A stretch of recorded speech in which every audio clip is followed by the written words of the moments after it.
Hey guys, I think I'm live. So how is everybody doing? Hello replay viewers. How are you doing on this blessed Sunday?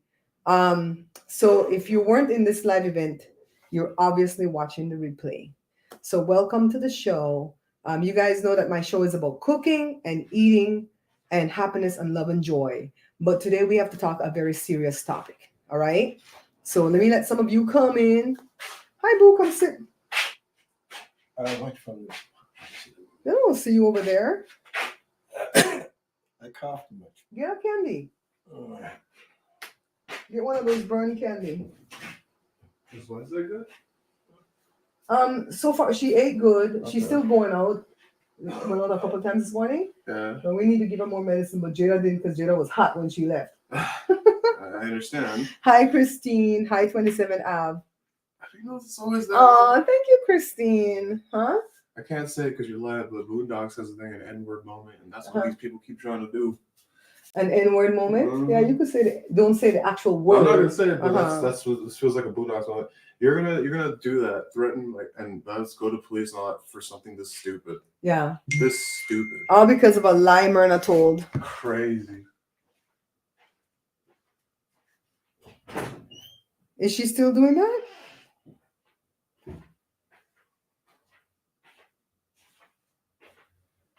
Okay, let me tell Bella. I don't think Bella knows we're live. Come in the live. Is Carla in here? Okay. Okay, come in the live. Bella pissed off about the lady that Facebook.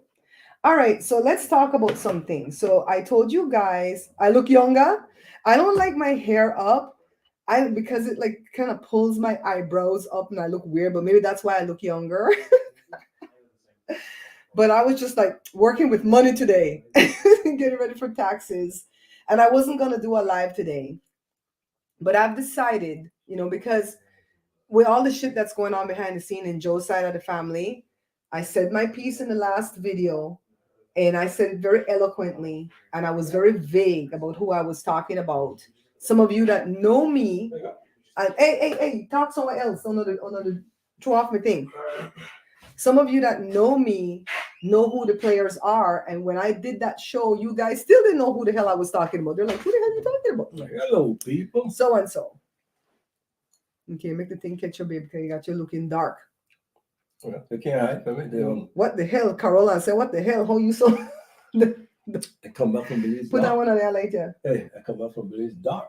You did come back a little bit darker though. Oh, really? You change your complexion. Turn it towards you. Let's see if it's better. Yeah. Why is it so weird? Come, let me move down. Let me dress down. Come this way. Come this way. Towards me. Get in a good lighting. That's bad. You want more light? Yeah, put on another one. What the hell? Oh boy. Oh boy. So you guys are gonna find out. Let me stop calling myself black for people might get offended. That sometimes when people are telling lies on you, like a friend of mine just told me, us Leos tend to like let things slide. But the lie that this person told on me, I didn't want to let it slide. That's why I did the next video. Hey Sandra, how are you? Hello, people. Simply Smarter Shopping, thanks for sending us that information about Ace Live yesterday. We didn't get to see it while he was live, but we saw it afterwards. And all that stuff that Ace was teaching, he taught us personally. Thank you, Jesus. But I was telling him about shorts, and he didn't want to do no shorts. Now, all of a sudden, he wanted to do shorts. I sees you, Ace. I sees you. So, Big Dog, you're a Leo. Okay, so let's see where we're going to start. We're going to start in the middle of the story, and then we're going to go back to 1986. All right? So, 86. Wow. All right, so what happened was I did a mukbang 4 videos ago. It's called I'm Spilling All My Own Tea. In the mukbang, because when you do a mukbang, you try to pick a topic that you're going to speak on. That way it's conversational and it's not boring and you're not just saying, oh, the sun's shining outside, like the other big mukbanger, right? You're not just doing that. You're talking topics. So the topic that I picked was the stuff that people will do to you at funerals. And like that young man Troy's told me, Barbara, you have so much stuff in you. Because I told him some of the stories when he was here, and he goes, you have so much in you that you can really talk about this because it's your story to tell. And if somebody looks like a villain in the story, then who the hell cares, right? So a lot of stories I don't share publicly because the person that looks like a villain, I still maybe talk to. You don't want to put, maybe I have a connection with their children. You don't want to put the stuff out there. So anyways, what happened in that video, I talked about four. I'm not looking at the comments right now because I want to stay focused. All right. I talked about four different funerals in my side of the family because ever since I got married to Joe, it seems like my side of the family has suffered more tragedies than Joe's side of the family. Joe's tragedies just started, when his mom passed away in November. He lost a brother about 8 years ago, but Joe and the brother wasn't close. And they're going to run with this narrative too. They weren't close. And so whatever, he died. Joe didn't go to the funeral. We're going to come back on that topic. So I talked after the middle of the video, I talked about Joe's mom's memorial service. And I told you guys that they did not put Joe in the slideshow. So, because the topic was, stupid stuff people do at funerals. That was the topic, right? That don't bother me. It happened. Joe turned around and Joe goes, did you guys see what I didn't see? To me, Jory and Esther, I'm like, what? Because I wasn't looking at the slideshow. And he goes, I wasn't in the slideshow. Well, I knew I wasn't going to be in the slideshow, nor my children, because Joe's family, for the most part, there's a handful of them that, maybe a couple handful that like me. The rest of them don't like me, and they try to be fake about it, but I know.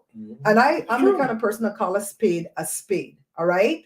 So when I said what I said in that video, I said, that doesn't even bother us about Joe not being in the slideshow because I know who put it together, and it's one of the nephews, and he's a little idiot anyways. When I said the word idiot, I'm not talking about his smarts or his education. I'm talking about his the way he acts. He's goofy. He's disrespectful. He just he'll say any kind of stupid, idiotic thing to you and then just giggle about it. So that's what I meant. And they know what I meant, but they want to blow it out of proportion, right? So that video was out at least 4 or 5 days when Joe's other nephew, and I didn't call no name in when I did my follow-up video when I said I'm going to only address this once. I didn't call any names, but I'm calling names today, all right? Joe's nephew, Giovanni, which is Myrna's baby son. This kid has always been respectful to me, and we get along well. We had each other's phone number. We'd text each other happy birthday, good luck, congratulations, love you, all that stuff. So I'm not going to say, oh, I didn't like this kid, right? I still don't dislike this kid, but he's the one that started the mess. Because he watched my YouTube channel because he wanted to do YouTube, and he was doing a YouTube channel and it didn't really get off the ground like most YouTube channels don't, right? So he's working a real job. So he saw the video, thought that I was talking about him and jumped to this conclusion. And so came and wrote something on my public page in a premiere that I was doing from another video. And then came to the video when it was done, the video that was premiered. So he didn't write on the video that he had issue with. He wrote on the video when it was done premiering saying, I guess I'm the idiot nephew that you're talking about. And so I texted him privately. I wrote publicly at first, I'm not talking about you. So privately, I texted him and I'm like, I'm not talking about you. As far as I know, your mom said you only put the slideshow together technically, that you didn't have control over what went into the slideshow. Now, I said something about the sonogram because you guys know, Jermaine, if you're in the bushes, Jermaine, if you see this afterwards, you guys know that I talked about the sonogram. And I said, how is it that a whole sonogram made it into the slideshow, but not a whole human being that is the lady's third-born child and her second-born son and the oldest child that she had here in America at her service? How did he not make it in, right? And still after all that, I kept saying it probably was an oversight. I'm figuring anything with funerals are an oversight, but we were talking a topic in the thing. Yeah. Straight up Milo. So anyways, when the little boy came at me, I said it in my last video when I said I'm only going to address it once. I said, and after that, I didn't even put up any other videos. You know why? My husband was sick, fighting COVID, and I feel like all of them have COVID. Honest to God, I feel like everybody he came in contact with, where they clear up their throat, have COVID, but they're never going to test. And if they test, they're never going to tell you the truth. I speak the truth here on my page. My husband got COVID again when he went to Belize. I believe he caught it on the plane, but who knows? Who knows? You saw what went on at that I mean, funeral and that repast. Everybody was up in his face, I cheek was to beating cheek. everybody, get to Who know everybody knows? and all that. So Who knows I where he don't catch it from? It is what it is. It's COVID. I'm not going to blame Belize for him catching No. COVID. You know what I mean? So, anyways, I talked to the kid like a human being. I'm like, I'm not talking about you. I said, what makes you think that I would talk negatively about you? Me and you were cool. What the hell, right? And so instead of backing down and saying, oh my God, I thought it was me, but I jumped to conclusion, okay, auntie, we good. He still started to pump up his chest, right, at me. And I'm like, okay, so I stopped responding. So then Joe called in the video. I said, Joe called a family member. I'm going to call names. Joe called Myrna, the same sister that he just went to Belize with, okay? We got And a lot said, so good down there and all that. Yeah, Joe said, Myrna, what the hell is going on with Giovanni going off on Barbara? We're not talking about him. And Myrna was ready for him. Myrna was ready for Joe. Something got her winded up from that Belize trip. I don't know what the hell got her winded up because I wasn't on the trip. So she should have been in her glory because they wouldn't want me to go on the trip. So I asked her, she started, oh, she called my grand picnic ugly. I said, what Thanks, reason did she, I got to call it? I mean, the kids don't do her nothing. So why should you have, you know? And those are the grandkids from her. She has 4 boys. Those are the grandkids from the oldest boy named Darrell, okay? And folks, if you see those kids, they're beautiful kids. Especially the darker one, the one that darker. Oh, we won't call names pretty too. eye. We won't call names too. Even the older one, they're pretty. So what's the big deal for my sister go and tell that you call It's a lie. I mean, that's why I Don't tell a call lie out like liars. that. I call out liars because these lies can grow into something worse. Yeah. The next thing you know, you're being blamed for something else and getting arrested and don't even know why because one bitch told a lie. You know, right? When I try to call her to talk about it, she keep on blocking me. Wait. You jumped too far ahead of the story. So when Joe called her, she jumped down his throat and came out his backside and tell her, she called my grandkids ugly and that hurt my feelings. And Joe says she did not because Joe's been married to me for 36 years. We've been together 38 years. So he knows what I would and would not say. And I'm the kind of person, if I said it, I'm going to tell you I said it with my whole chest. I will. So Joe breaks her and tell her she's a liar. So she got pissed off. And did she slam the phone down or you just tell her you're going to hang up? What happened with that phone? She hung up. She hang up or whatever. So Joe continued to get better. You know, he was in his bed sick and she called this Sunday. So this happened probably the Friday. She called this Sunday morning. I saw the phone ringing because I went to the bathroom and passed through the room, my little mask on because Joe was quarantined in the room, but Joe was on his computer. And I went out there and I told you, I said, your sister was calling. I didn't block him. I didn't not tell him because Joe probably would not have noticed the missed call. And Joe says, I'm not ready to talk with her right now because I'm sick and I want to get better. And I want to have this conversation with her because this really bothers me that she told this lie on you. What else lie has she not told the rest of the family about you or on you, right? And so Joe laid in that bed. I'm telling you, when I tell you I'm tired because dealing with somebody that's sick, Joe don't ask for nothing. Joe don't bug, but I have to get him his 3 meals. Thank God you didn't lose your appetite and healthy meals. All the medication that Bella and Miss Lucky sent here from the time we got COVID the first time, and he's restoring back to full health. So it make you weak. I mean, dealing with the negativity, I wasn't about to let him deal with that negativity. All right. So, and I'm not taking that video down because I didn't say nothing wrong. I didn't say a lie. I didn't say nothing wrong. I didn't call no names. You know, if that little boy wanted to get all worked up, his mom gaslighted him, right? So the whole week went by. So what Joe was getting to right away was on Friday, I think he called her twice back to back and the thing went right to voicemail. Saturday. No, even it was yesterday. It was yesterday, Saturday. So even if the phone was turned off, which it never is, her phone is never off. She always got her damn phone in her hand. She probably sent it to voicemail or she blocked him. That was my only thought because in my last video, I said that I'm going to block them. She's blocked in my phone. They're blocked on my Facebook. They're blocked on my Facebook profile. They're blocked on my Facebook page, The Bear Pantry Show. They're blocked on everything. And there's only like a couple of people that are not blocked. Honest to God, there's only a couple of people I talk to that are not blocked. So anyways, fast forward to today. Then we're going to go back to 1986. Everything quiet all week. I'm taking care of my man. He's getting better. He finally put a call into her. He goes, I'm going to call her one more time this coming week, Monday or Tuesday. If the phone still goes to voicemail, he's not going to even let me try from a different phone to see if it'll ring because he'll know he's blocked. And he says, Ken Sabe, Yakabo, I don't give a F. That was his thing. I don't care. Done. You don't bother. Done. You don't want to bother. So, that's the least my problem. This thinking ass, Darrell. Let's see.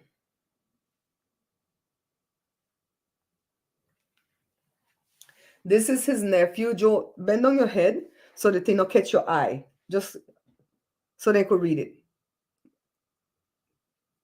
Oh, crap. It's not cleared up. Okay. Okay, hold on. Move. No, I think it's me, but I need to know when it's cleared up.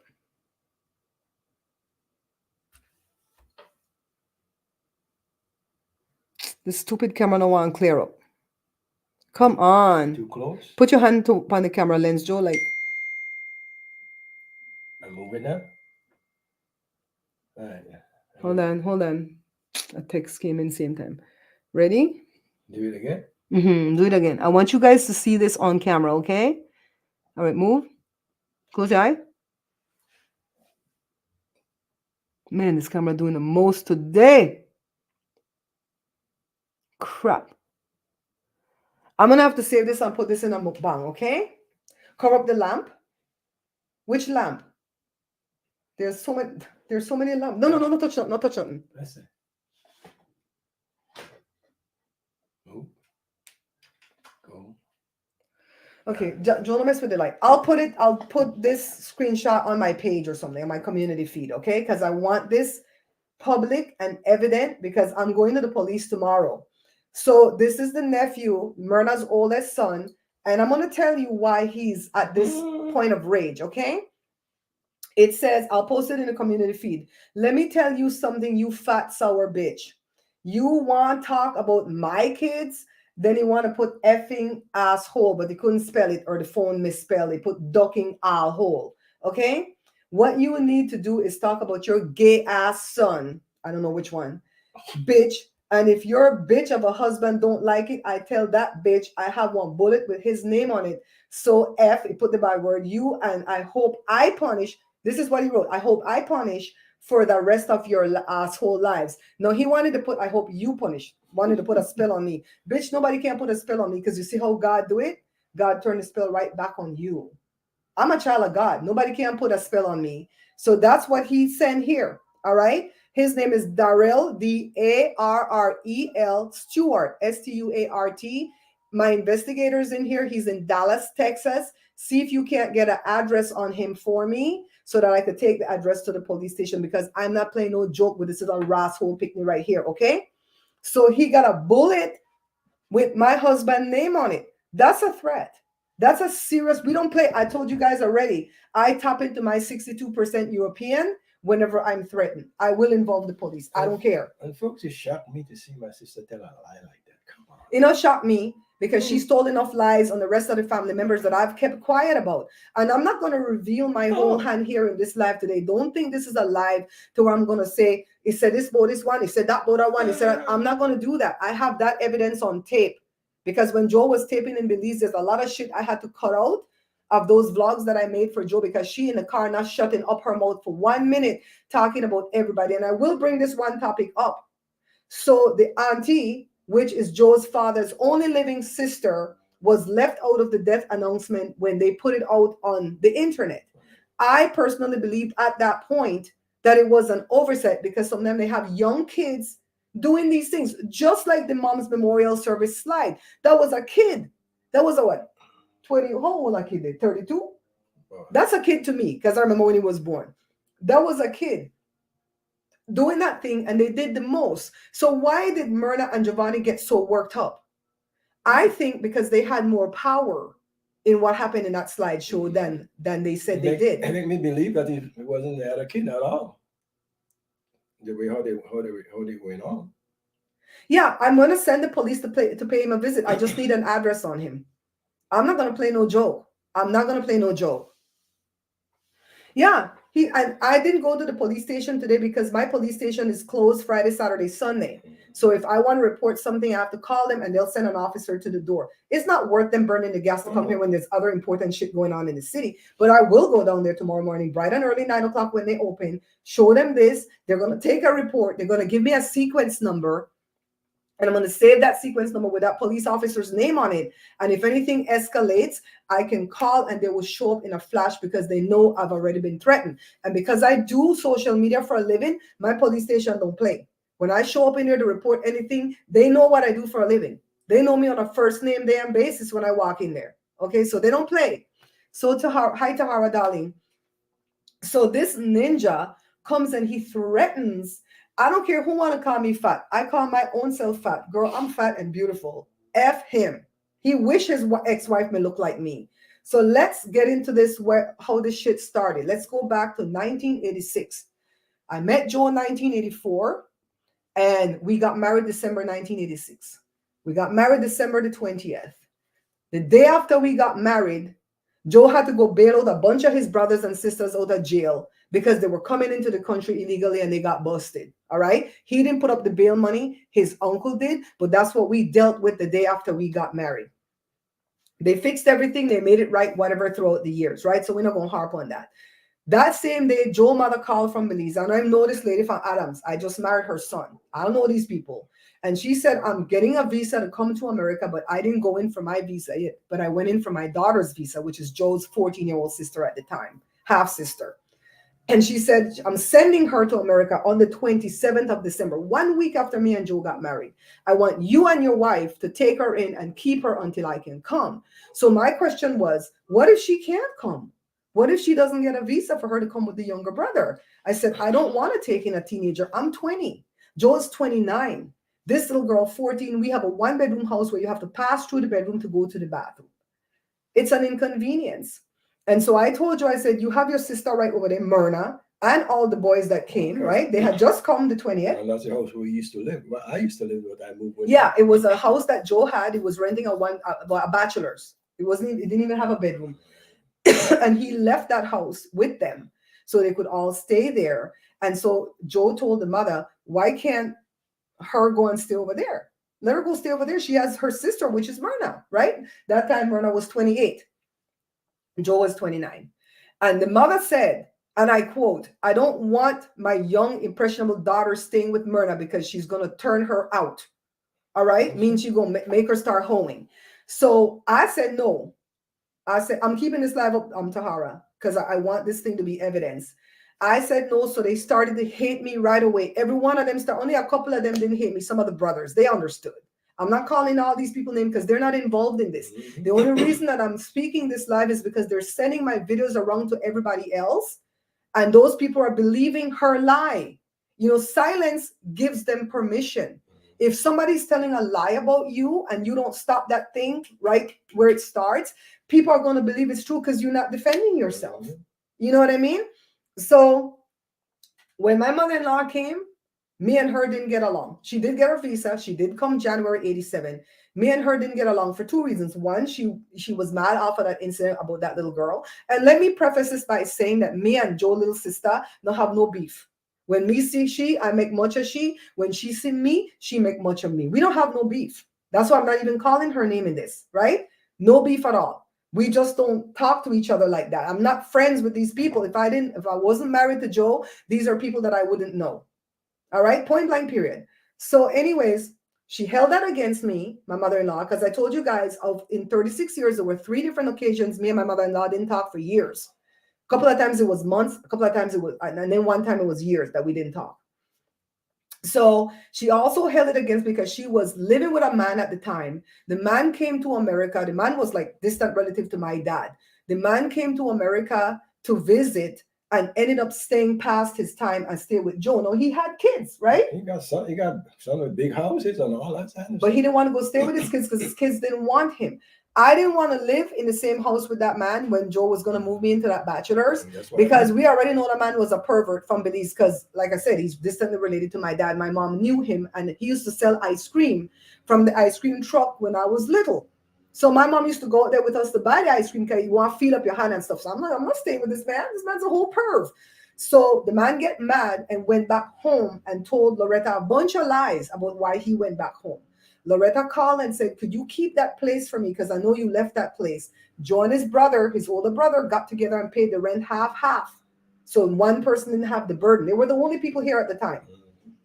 Paid the rent half for 2 months, October, November 3, October, November, December. The rest of them came the wedding night, remember, but they didn't come out till Christmas Eve, right?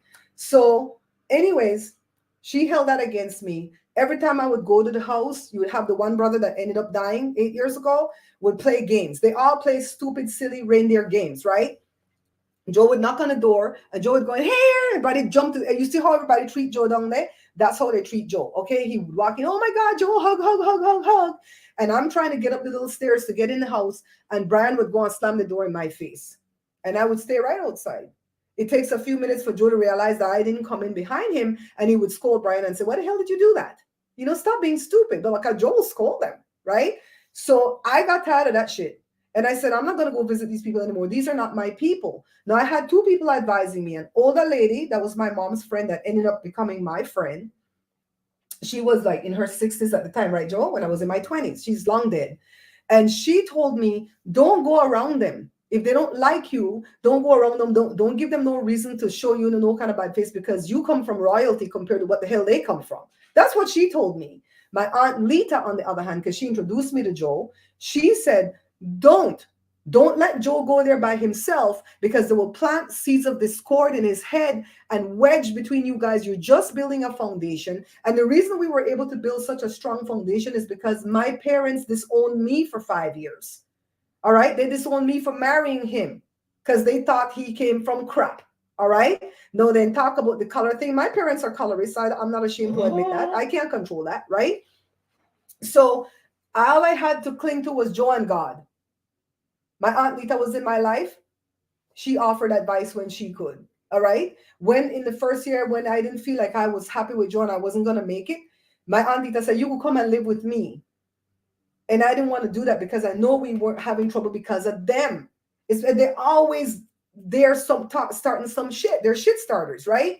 So we got past that first year. We built that strong foundation. We moved out of LA at the 5th year of our wedding anniversary. And we moved to Fontana. We lived in a condo for 5 years till we moved to this house where we've lived for like 26 years. We don't move around. All right. So that's what started that kerfuffle back then. So that's why everybody started to pick sides and stay away from everybody. But every time Myrna bring it up to me and say, you know what I don't like about this family? This one not talk to that one. That one not talk to that one. She's blaming me. I can't be the reason people in your family is not talking. So make we talk about this girl. So you're going to have Belize Gal 80. What you do when you come in people's life, you kind of like rewind. And if you can't catch hold of what's going on, the live is going to stay up so you could go back and see it because we're moving forward in this storyline, okay? So anyways, in 2005, me and Myrna weren't talking for whatever reason. I can't even remember why. I don't care. It just burns my brain cells to deal with these people, right? So she lived in Florida. On her third marriage, she lived in Florida, and she would call Joe every week religiously. So first they couldn't remember Joe's phone number because if my phone number ends with a 2, Joe's phone number ends with a 3, and they don't see why he has the 3 and I have the 2 because he's the primary. He should have the first number, right? Whatever. So they would always call my number by mistake, and I don't answer it. Even when they called to say the brother had died, I don't answer the phone. I'm not answering you people. So he would call Joe every day. So then the same nephew, Darrell, me and him used to be tight. He was respectful. He was cool people. Me and him got along. It wasn't always like this. That's why I'm telling you guys the story. So in 2005, Darrell started to date this new girlfriend. He already had a son with somebody else, but he had a new girlfriend. They came up to the house to visit because I'm his favorite aunt. That's what he said, not me. I'm nobody's favorite, according to me. They have to tell me that. So hit the like button, share out this live so that we can get more people in here because we're going to speak the truth today, all right? And also, if you want to give to the Cash App, hey, that's how you support the show. We're doing a service here. So anyways, Darrell brought the girl. They stood by the red wall in the kitchen by that door to the laundry room because I told you that I'm a visual person. So when I remember things, I remember where people were sitting, and I remember where people were standing, and what they had in their That's hand. why they And don't like you. they don't like me because I don't freaking forget. So, Miss Lucky though. Thank you, Miss Lucky. So Darrell say, I'm gonna marry this girl. I'm gonna marry this girl. He was excited. No, I called the girl ugly now because of what happened, but honestly, the girl not ugly. And I told you guys that before in another mukbang. The girl not really ugly. I just say that because I'm pissed. So the girl says, I'm pregnant right now. I'm about 4 months along. In the next few months, we're gonna have a baby shower. And I want you to come because Darrell said you're his favorite aunt. Are you gonna come because I heard you don't like to go to baby showers? Where the hell she hear that from? I didn't make much of it at the time, but that's not something Darrell would tell her. That's not something boys and men pay attention to. And the reason I don't like to go to baby showers is a couple of reasons that we're not going to get into. I went to a couple of baby showers where it was awful, and I'm very triggered by it. And also, I don't drive the freeway. So Joe would have to drive me down to this baby shower. And if it was all women, which they usually are, Joe would have to find somewhere to go sit. He couldn't go to his mom or none of the other siblings because they were all going to be at the baby shower because it's a woman thing, right? So when I told her, I said, look, I don't know what you heard, but the reason I don't want to go to baby showers is because where's Joe going to go? And she goes, it's a co-ed thing. It's going to be men and women. It's going to be a big celebration. I said, okay, invite me. I'm going to come. So fast forward a few months later, me and Joe went to see his brother Elroy and his wife Betty. And we were in a network marketing company, and we were trying to solicit people to come into our downline. We don't do that shit no more. We hate network marketing. So we took a disc for Elroy to watch, a DVD, and him and his wife. And he says, I'll watch it because Elroy's cool people. Me and Elroy get along. I'm doing this because if you hear Myrna say anything that I say about you, it's a lie from the pits of hell. If you want to believe her, I'm done too. That's how I look at it. So he's like, I'll watch it. Come back. I'll tell you if I want to join or not, right? So even if he didn't join, we didn't care. We were going to go back. So we were supposed to go back the next week, Saturday. So at that point, the baby shower was going to be hosted at Elroy and Betty's house, but none of them told me, hey, by the way, did you get invited to that baby shower? Or by the way, come back and pick it up when you come to the baby shower. Nobody said nothing. Right? So we didn't know nothing. So we went back down there the next week. We business people, right? Down there with our little suitcase. See what they going back there and then pick up the thing. When we got around there, we couldn't find parking. Well, that's how LA is on the weekends. Yeah. But it was more than normal. So Joe said, what the hell's going on? Somebody having a party? By the time we walk into the gate and slam the gate shut, the front yard packed full of men. All the men are outside. Drinking. So I stop. I freeze. I'm like, oh shit, they're having a party that we're not invited to. Oh my God. My heart starts racing. I'm like, it was embarrassing. I was like, oh my God, what's happening? So Joe, always leave me behind. Why you always leave me? Joe always leave me behind. No, we was there together. I just walk in. Well, I froze. I'll be honest. Joe didn't know that I froze. So I froze. And so Joe went inside. Joe stepped over the men. I didn't want to step over the men because I was wearing a skirt. And then men are perverts. Okay, any race, men are perverts. So I didn't want to step over these men. So Joe went in. His mom sat in the middle of the whole soiree, and they were opening gifts. I'm like, oh shit, it's a baby shower. I saw a little baby onesie, right? And then it started. And then my other sister-in-law, I'm not going to call her name because she's not in this mess. She called me and she said, don't go to Elroy's. They're having that baby shower. We're not invited. Too late. I'm not going to tell you where her husband was because, like I said, these people are not involved. But they want to get involved. I'll come back and tell the whole truth about them too. All right? So the husband had called her from where he was and warned her to warn me because he knew that I was going there that day. He couldn't call me himself. All right? So I told her too late. I'm standing here in a puddle of my own blood. Okay? Too late. So I said, but thank you for the warning anyways. Bless her heart. She tried to warn me because I would have warned her. I really like her and I kick it with her. So anyways, Joe turned around, realized I didn't follow behind him. And he did what any beautiful, loving husband would do. We came right the hell back out and go, let's go. And we left. We got in the car. We didn't get our DVD. And we got in the car. We went home and I was hurt. I was hurt because the girl said she was going to invite me. So what happened? And what happened, Myrna? Why did you call every week, but you didn't call that week and tell Joe, am I going to see you at the baby shower, brother? You know, you love your brother so much. Am I going to see you at this baby shower? No. So I held animosity towards her. I'm not going to lie. And I held on to that animosity for like 4 years. I wasn't angry the whole 5 years, that 4 years, but I fucking remembered it, right? So, anyways, C27 I've said you the real one. What did Carla put? Below, little comments below into written threads. Yeah, I think she could say written threats, right? Can we say that? We don't know. We don't want to get this thing demonetized. I don't even have money on this. I swear to God, I didn't turn on the money. So, anyways, my moderators know these stupid words that YouTube will demonetize you for.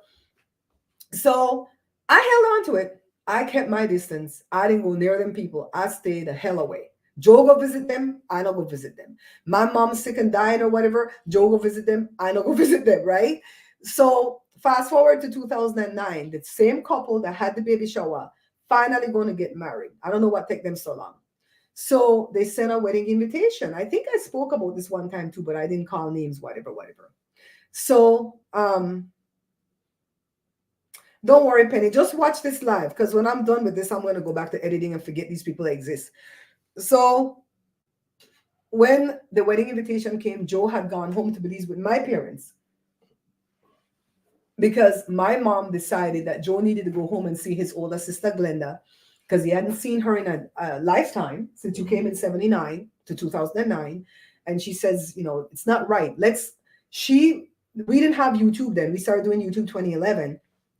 My mom collected offerings from her friends and my godmother and Joe's family. Some of the brothers gave and Myrna gave and whatever. And they collected money and bought Joe's plane ticket. And Joe went home with my parents because that's who he was going to stay with. When Joe was gone, the wedding invitation came. His other brother, who I have no beef with, because I know she's telling him all kind of matter-of life. You want to believe it? You know me. That's the first brother I met. When I first met Joe, you know me. I've known him for 36 years. So you want to believe Myrna? Believe Myrna, because I could tell you what this about you and your wife and your picnic name. I could blow that out the water. So anyways, the invitation came. I told that brother, because he was helping me at our print shop. And I said, I really don't want to go to this wedding. I can't stand these people involved, and I'm not going to be happy at this wedding. I don't want to go. So he kept packing bottles with me. And he said, you know what, Babs? When Joe comes back, the right thing for you to do is to tell him immediately that you don't want to go. Don't tell him when he's there. Don't upset his trip. But don't lollygog when he comes back and not tell him, because he's going to think you guys are going. And then last minute, you're going to pull the rug out from underneath him and tell him you don't want to go. That was wise advice. I thanked him for it. As we continued to pack bottles, he came back within 20 minutes, you know, because he's on his station. I'm on my station working. And he says, you know what? As a matter of fact, you should tell Joe he shouldn't go to that wedding either. And I said, oh, God, I don't have that kind of marriage. I don't have that kind of marriage to where I can tell Joe what to do. I don't even want to have that kind of marriage. You know, he's his own person. That's his own family. If he wants to go represent at the wedding, that's his problem. I'm just glad that I don't have to go. And so he goes, okay, I'm just telling you that I know Joe loves you and he backs you up with everything, but he's never stood up to the family for you. You see how many family members treat you like shit? He's never stood up to them face to face and go, knock it off. Don't talk about my wife like that. Don't treat her like that. That's my wife. And he goes, I stand up for anybody, even if I'm just dating them. I'll stand up for that person. And I said, okay, but I'm still not going to tell Joe that. Joe came back, and the very night he came back, I told him, I want to go to this wedding. I showed him the invitation. And it took about 20 minutes. You know, I guess he had to go think about it. And he came back, and because at first, the minute I said it, he says, if you don't want to go, baby, you don't have to go. About 20 minutes later, he came back to me and he said, if you're not going, I'm not going. And I said, well, your brother told me to tell you that, but I didn't want to tell you that because you're your own person. I said, but I'm glad that you're not going to go because we have to put up a united front. So he didn't confront them. He just said, we're not going to go. So then at that point, I asked him if he want me to send back the invitation. I have to get my shoe because my feet are cold. Because in the invitation, they wrote that 5 would be coming, me, Joe, and the 3 kids. So I said, let me cross out the 5 and put 0. Let them know we're not coming, right? Joe says, leave them alone. I'm not sending them nothing. Let them do what they're going to do. If they don't get it, they have to assume we ain't coming, right? So the wedding took place May the 31st. And June the 1st of that year, 2009, Jory was graduating high school. I think Jory is the one that the boys calling gay, by the way. And let me tell you something about gay. None of my kids are gay, and if they were, I would love them all the more. Because I tell you guys, I rock with the LGBTQIA, I probably say it wrong, AI, whatever community. I rock with them. All right. I stand up for their rights. I rock with them. But that's the first thing Caribbean people do is try to call you gay and try to call you the F word, meaning gay, and try to do all that stuff. We don't do that to people. They have real gay people in the family that tell you, I'm not gay no more. And we don't call them gay no more. We don't call them gay no more. Okay. So anyways, the same brother that told me to tell Joe not to go, showed up at the shop because he was going to go to Jory's graduation. And he came to the office because he normally goes further to make his deliveries, but that day he asked him to let him stay local because he didn't want to come in back late and not make it to the graduation. So he showed up to the shop and he came in the office and he said, "Oh my God, the wedding was so beautiful." I know. Belize, girl, you want to get me in that trouble because I have some good murders in this room. And that murder spelled the name M-O-R, Morna, like your morning. So when he came in and he said the wedding was beautiful, I'm already pissed. I don't want to hear about this stupid ass wedding, right? You know me, I'm a whole Leo. When Jada did my chart, in every rising of the sun and setting of the moon, I show up as Leo, okay? And I'm like, and he said the wedding was beautiful and the girl made such a beautiful bride. And I said, well, aren't all brides beautiful? I was being very sarcastic. And he said, what? You don't think she's beautiful? And I said, look, I didn't say that. She's attractive. I said, like Sophia Loren, for the younger people, you guys won't know who the hell that is attractive. I said, but when it comes to beautiful, this is my own beholder, my own eyes. I think my mom's beautiful. My daughter's beautiful. Elizabeth Taylor, my mom's nemesis. My dad has always been in love with Elizabeth Taylor. My mom calls her our hoish stepmother. I said, she's beautiful. I said, even me, I put myself in the category of attractive. And I'm not trying to dome myself, but I see myself in the mirror. I see what can change. You know what I mean? So after I said that, he chuckled and he goes, okay, I get the meaning. It was done. It was supposed to be done. He ain't gone back and he tells somebody, hold on, guys. Where? Send what? Send what? Let me ask Jada. The same brother gone back and tell somebody that I said this girl ugly. So this boy, Darrell, the husband, picked up the phone and started to call. Let me see something, guys. Hold on. Keep talking, Joe. Tell that part about Darrell call and start to cuss me out. At that point, the phone ringing. There was a shop phone and it was Darrell on the line. So Barbara answered the phone and he started to cuss her with the biggest bad word and call all kind of stuff. And so after that, Bob sent the phone over to me. So I asked her, what's going on, Darrell? Where are you going on like this? With the big bad word, if you, Uncle Joe, you blah, blah, blah, blah, and a whole lot of stuff. And I mean, I just hang up on the kid because I don't have time to do all that. No, you said you're going to come down there and whip his ass. Oh, yeah, then I come down and whip your ass. Mm-hmm. And I still keep on cursing.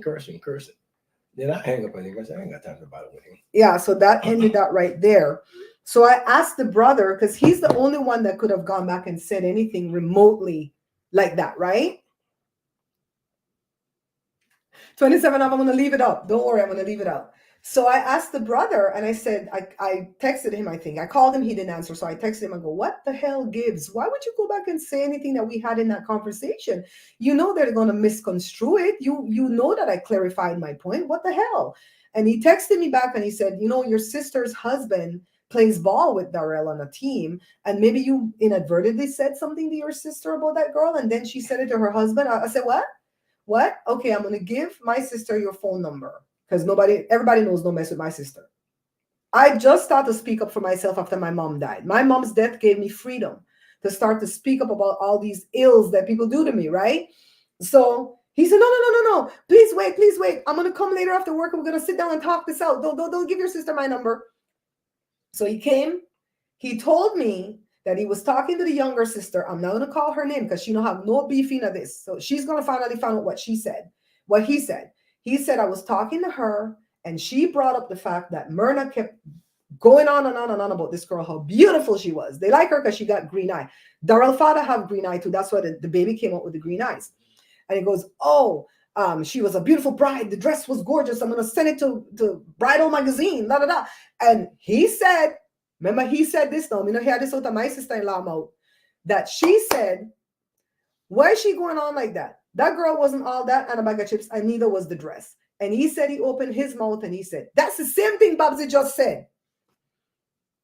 Why? Now, that's a viable story, the way he told it. But because me and my young sister-in-law have no beef, never had no beef, I don't believe she went back and said anything. Even if that conversation really happened, I don't believe she went back and said anything, because me and she have no beef. Why would she go back and say anything? We're cordial when we see each other. You know what I mean? And I talked about her husband in the mukbang, but I didn't bash him. I just said he took over the whole funeral like he was, like if he's been in the family forever. And he sang too many damn songs. And I even said he was a good singer. See, I don't talk about people unfairly, but he took over. And his name got in the damn book when Joe's name didn't get in the book. You know what I mean? So tell Jenna, wait, man, she's bugging me. Tell her, wait. Tell her, call her back. Okay, she said okay. All right. So anyways, yeah, so he went and he told that thing, and that's what exacerbated the situation and had this kid lose his goddamn mind. Fast forward a few years later, he left the girl, he left the wife, abandoned her and the children, and don't mind his children. So at this so at the memorial service, she got up there, the ex-daughter-in-law, right, and started to talk. And she started to throw a little shade at the same asshole, Joe's nephew. No, I don't care what she was saying because she was speaking the truth, but I didn't think it was an appropriate moment to pick that opportunity to go. You have all of us trapped in this church, so now you're going to bring up your gripes that you have with him. They're correct gripes. They're not lies, but don't say anything. So I asked Myrna. I asked Myrna. I said, why did your ex-daughter-in-law go talk at the service? I said, because she's been divorced out of the family forever. And she said, oh, she and Loretta were tight. They were tight. Like I said, oh, let me back up, girl. Let me back all the way up. I didn't know that, right? So I said, as much as I don't like her, because Myrna knows I don't like her because of the whole thing that happened since 2005. I said, as much as I don't like her, I have to tell you one thing, Myrna. Those two kids that she has with your son are gorgeous. I said, even the last baby girl that she has that's not for your son, she's cute also. I said, but the one that I like the most, I didn't say this in the mukbang, I'm saying this publicly because I don't care anymore, is the dark-skinned one with the pretty green eyes, because I like the coloration. I like how the eyes are light colored with the dark skin. I like a contrast, right? And I said, no, don't get me wrong, because I know she likes to go tell the story wrong. I said, don't get me wrong, the older girl, she's beautiful too. I said she's cute. She's cute too. I said, but this little one is my little favorite one. She says that about my kids all the time. Oh, you know, I love all your kids, but this one's my favorite or whatever because of the look or whatever. They like Joshua because Joshua look coolie, right? So all these people that are talking to Myrna, listening to this stuff, if they fall for Myrna, it's because she peeling them off with money. All right? She give them money. So anyways, for Myrna to come back and tell that blatant lie that I call those grandkids ugly after I had that long conversation with her. She's not demented. She don't have Alzheimer's. She told Joe on the phone, I'm not dumb, I'm not deaf, I'm not blind, and I'm not retarded. She told me my grandkids are ugly, and that hurt my feelings. What do you think? You could drop these tears on the ground and Joe's going to fall for the okie doke when he knows I didn't say that and I would never say that? Those are little kids. They don't have nothing to do with our beef, our adult beef. I didn't associate with none of these kids at the memorial. I didn't go over and talk to not one of them did I go over and say hi to, because if a kid disrespects me, I'm not going to stand for it. And I'm not telling you they're disrespectful. I just prefer not to. I don't like little kids. I prefer not to talk to little kids. I don't like little kids that come and talk with all their neck and, oh God, no. Oh, no. I don't like little badass kids. So I didn't talk to none of them. If they had approached me and said, oh, hi, I'm so-and-so, I would have talked back. But to say me go to my way and get up and talk to these kids, I did not do that. I did not do that. You know? So let's fast forward, gone back to 1986 where the stuff started. So throughout the years, it's been tumultuous. In the last 7 years before my mother-in-law died, we got along like this, like ass and chamber pot. That's what Belize people say. No feud, no fighting. We got along. All right. So we're not going to look back on the prior years when we weren't getting along. You know what I mean? So come back to Auntie Marie in Belize. They didn't put her in the thing. We figured it was an oversight. I didn't call no names or anything. I said a prominent family member. Myrna couldn't shut up about it. When I'm editing the 4 videos, every minute Myrna bring up that shit. Oh, they left Auntie Maria. So how is that different than what they did to Joe? How is that different? And I was giving them room to let it be an oversight. I didn't say it was done out of hate or spite. We're talking about the clown shit people do at funeral services. And I'm going to keep talking these kind of topics as I go along. I don't care what family member want to get up in arms. Who want to threaten me, I will just take the threats down to the police station. And you guys are going to get arrested for stupidity. Because if you look like the villain in my storyline, it's because you treated me like shit. We did, Miss Lucky. When he called and cussed us in 2009, we dropped him. We've had nothing to do with that boy since 2009. And Joe brought it up to Myrna and said, Darrell did this to us on the phone. And he threatened us the same way on the phone, but it was verbal. And I didn't have it recorded, right? This now is in writing. And we dropped him. And you know what Myrna said? Oh, Darrell is disrespectful to everybody. Kind of like that makes it right. He even tells she off, so what's the big deal? Yeah, he calls she all kind of whore. But she still keeps peeling off money because that's what she does, peel off money, right? Like for chat, but who they spend what, how much they visit. So let's go to Joe's father's service and the trip home. When Joe's dad was undying, you know how Belize was saying they're dying. We didn't know until when he was 5 days in the hospital, right? Oh, she had a lot to say about that too. Why didn't keep it secret? Yada, yada, whatever. So I told Joe, you can't go. If your father died, you won't be able to go to Belize because to me, that trip was an emotional decision. And this year, I'm not making emotional decisions. This decision, Joe wanted to talk about this from last week. And I said, I don't want to give these people no clout on my platform.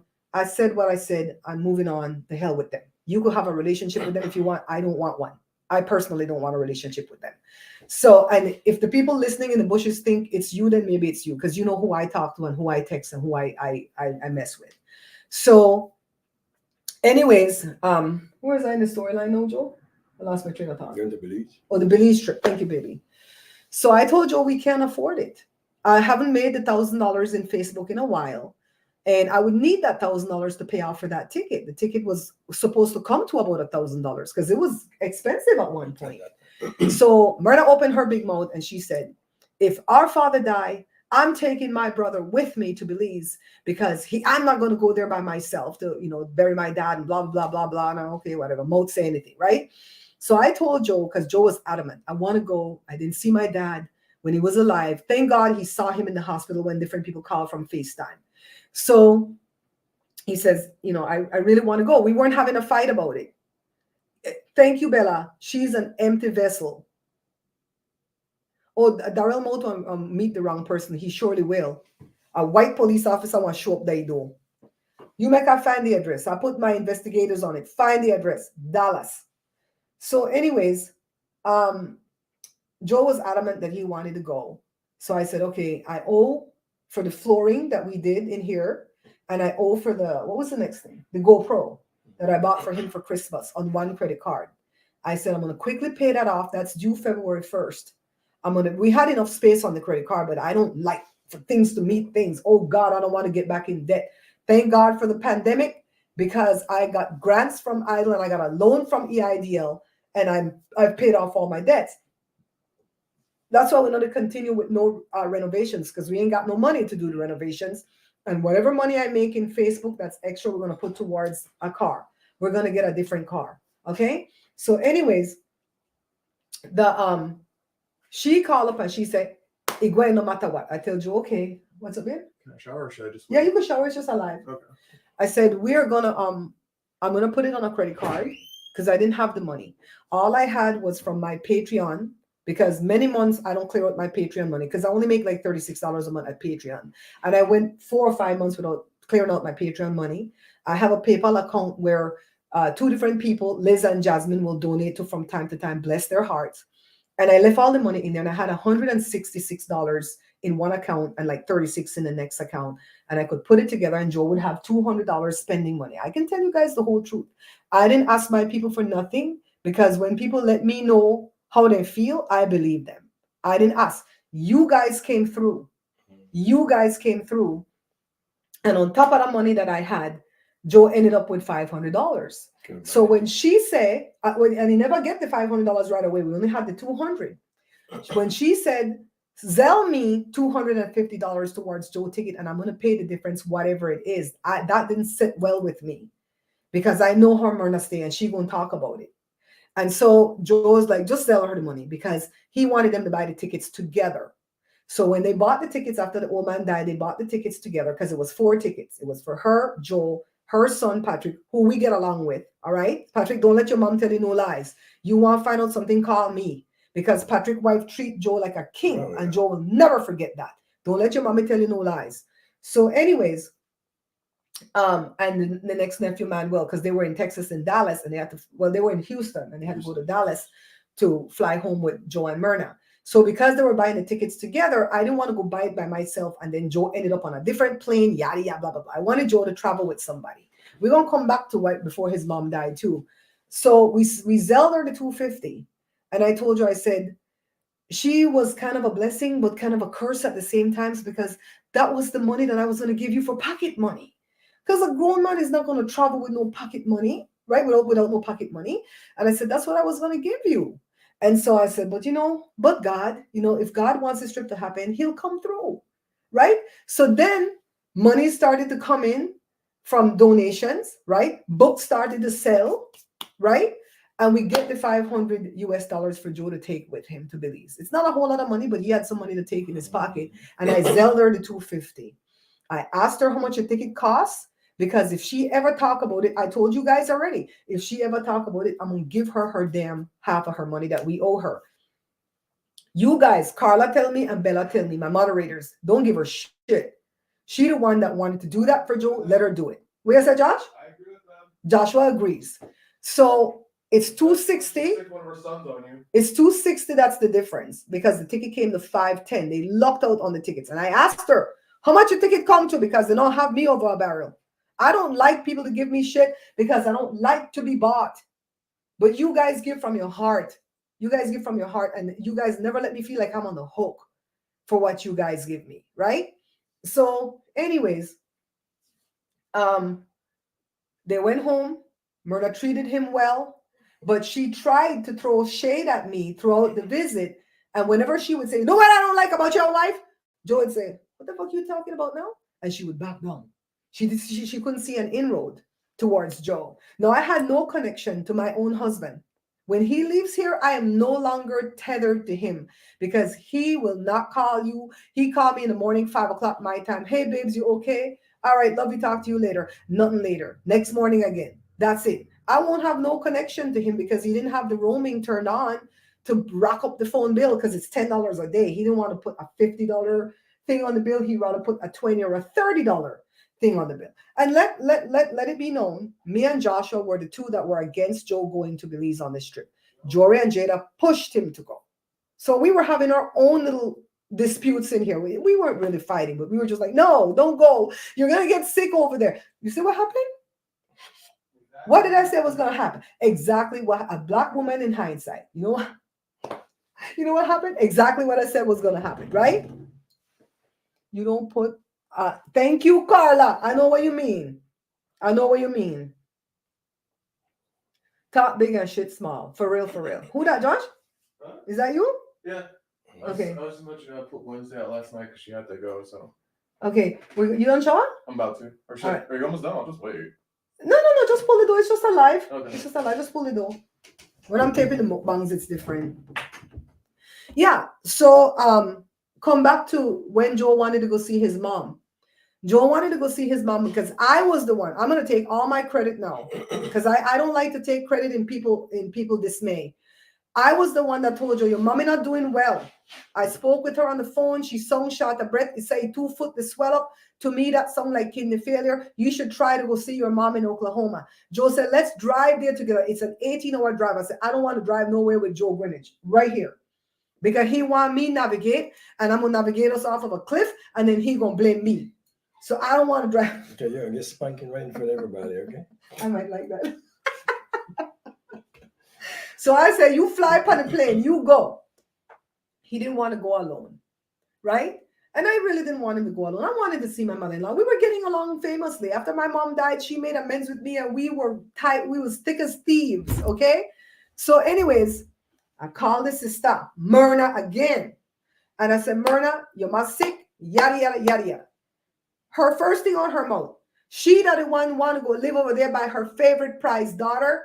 Leave her right there. I said, okay. A couple hours later, she come back. Even if I wanted to go, my boss didn't want to let me go anyways. I wanted her to go with Joe because they could have defrayed the cost of staying at the Airbnb and the Uber rides, right? Joe was going to buy his own tickets. Jory was going to put the money for that.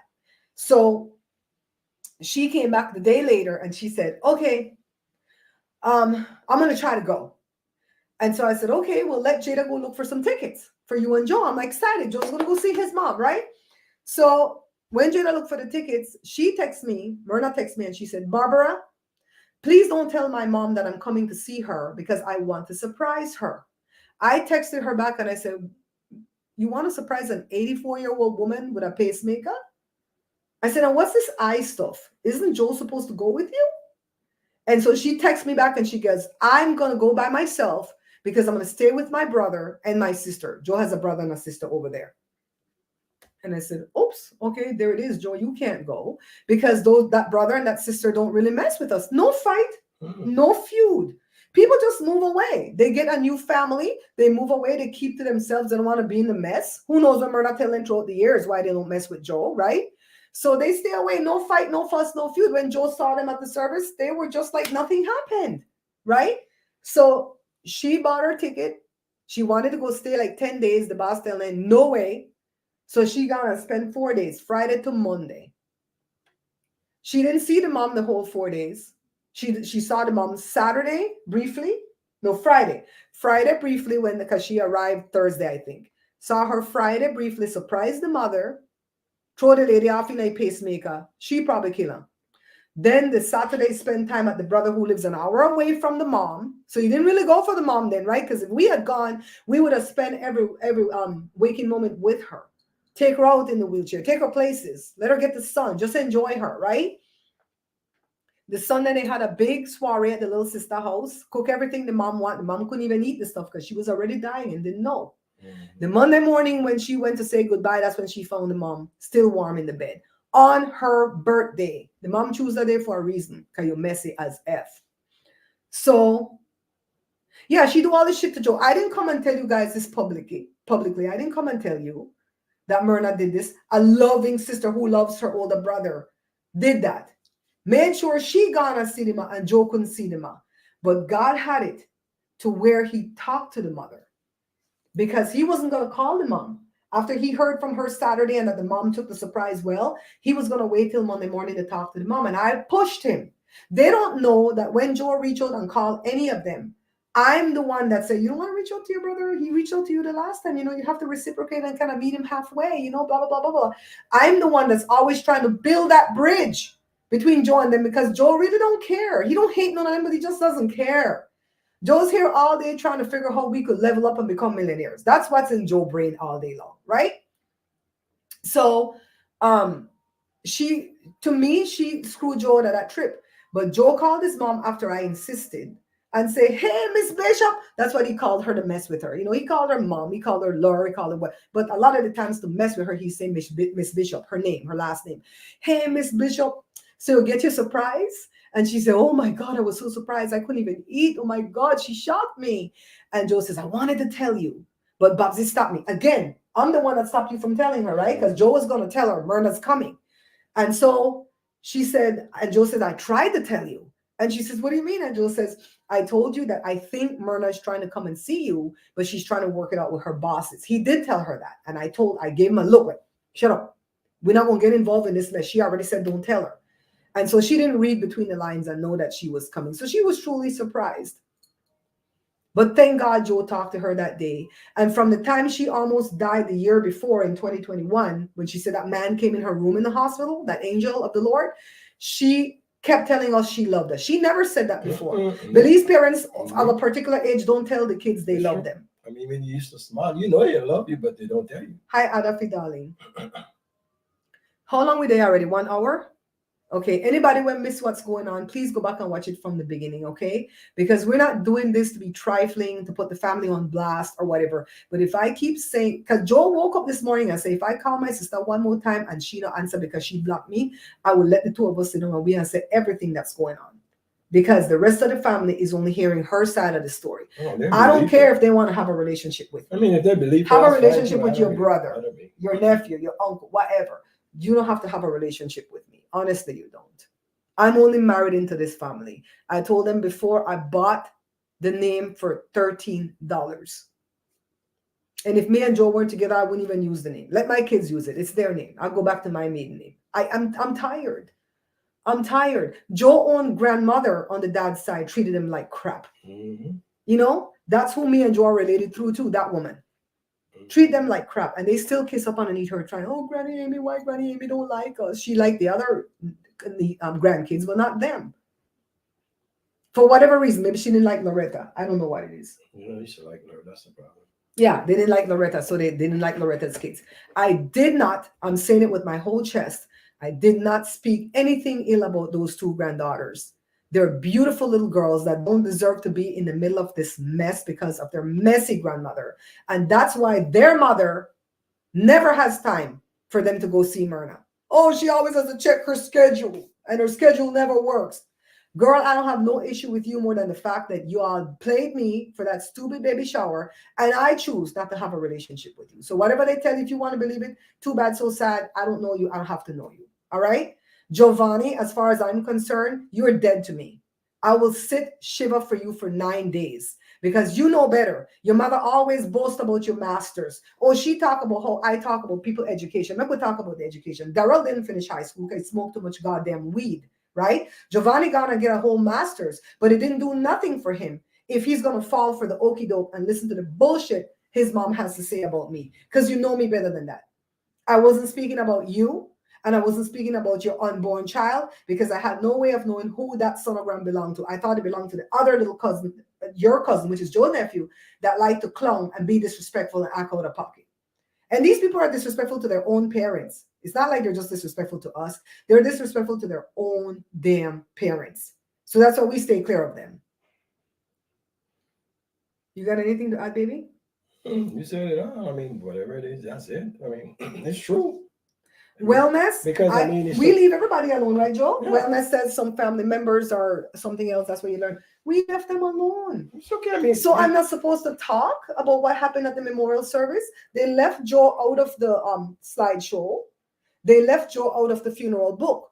Now that wouldn't have been a problem if Myrna didn't call and say, "Hey, Joe, would you want to put a dedication in Mom's book?" And Joe's like, oh, maybe. I don't know. I'm at the store right now. He came on and go, why don't you put a dedication? I said, you've never been asked that before. Wrote 4 lines. Not because I said, don't write no long thing and take up a lot of space. Give somebody else space. They removed it. I don't know if the young assistant knew that Myrna had asked for a dedication. I don't know that. Her husband got in there. He's only a son-in-law, only married into the family a couple of years. Joe is the lady's son. I didn't want to be in the book. I didn't even get up and speak. The people in Belize went on Facebook and snagged the picture of Joe and his dad that I posted on my Facebook feed. They snagged the picture of Joe and his dad. There was one there of me and Joe's dad. They didn't take the picture and put it in the book. I'm not mad at that. There's only so many pictures can go in the book. But I see all the other daughter-in-laws that got in the book. But you know what? Whatever. I'm not mad at them for that. We're not going to start no fight over that. But that's just showing you how when people are snagging things, what they're doing, and then you think one person did it, and it's not that person that did it. It's somebody else that's young, like a grandkid or something, that don't know shit, and just go, okay, I'm gonna just put this. So no hard feelings. I don't even think I wanted to be in the book. Unless I was in there like me, you, and your dad together in a picture, then that would be appropriate, I think. You know what I mean? But for just me and him, I know the relationship I had with my father-in-law. So it's like it doesn't. There's so many things that I know behind the scenes and things that I do behind the scenes that I don't use for clout. I know. I really and truly don't do things for clout because it doesn't get you far. You might make a little bit of money for the first, but it's not going to get you far. When it comes to my mukbangs, because I'm tired of cooking, you guys can see that I'm tired of cooking. I still have to cook and make cooking shows because I'm making them into shorts and reels because that's where the money's at right now. I made a whopping 33 cents. Did I tell you that, babe? I made a whopping 33 cents from my shorts since they started to monetize shorts on That's February the it? 1st. 33 whole cents. But I'm still confessing. I sent something to a few people this morning. They say, what's your confessions? I'm still confessing that one of my videos is viral.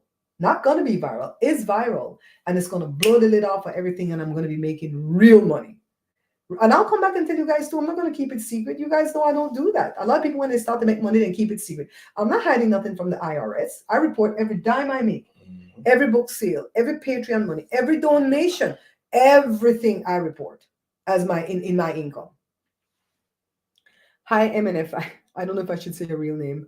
Not only your family messy, all family got problem, but remember when you mess with Miss Bob, she will tell her truth publicly. Yeah.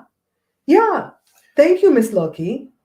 I mean, I always tell the truth. Never be. I mean, the truth set you free. Don't worry. If you're gonna get up and say something, make sure you tell the truth. Don't worry.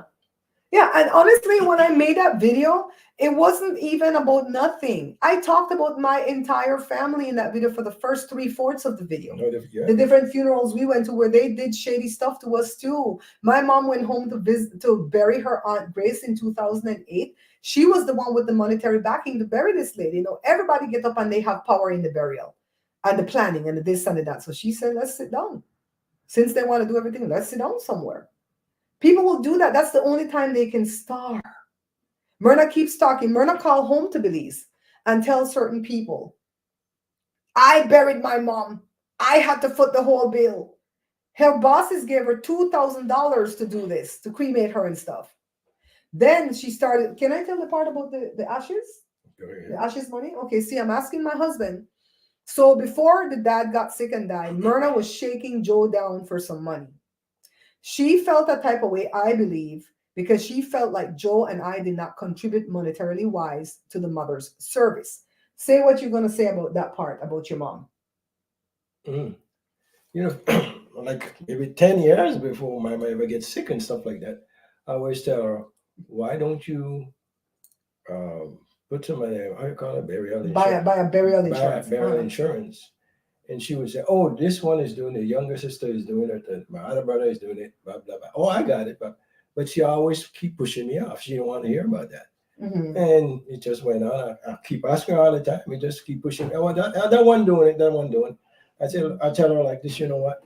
You see, everybody don't have no money. Mm-hmm. I say, when you die, you don't have nobody to bury you.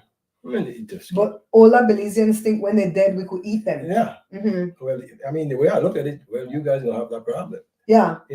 Yeah. I would never want to do that. Do you believe, I'm going to ask you this publicly, do you believe that those two siblings that she said one was paying for insurance at one point, the other one took it over and was paying, do you think they continued paying insurance and they collected on the debt? No, because I heard her talking that they were paying for it, but afterward they quit it. I know, that's why I said I have a good Myrna in the room. Yeah. 27 says I'm not a psychiatrist and I don't play one on TV, but Miss Myrna sounds like a very insecure person that may lead. Yeah. Yeah. I heard afterwards they just quit it. So yeah, so we don't believe. But I mean, from a mother point of view, she should do it for herself. She know that the kids lift the burden on the kids. Yeah. What did I say? What part of TV? $9.99. Yeah. Any age, anytime from 50 to 85, it's $9.99. Remember that? What did things say? That's what the man said about TV, right? Price, right? Yeah. Pay that. Folks, that's why I never want to let that kind of burden on my kids and my wife. Mm-hmm.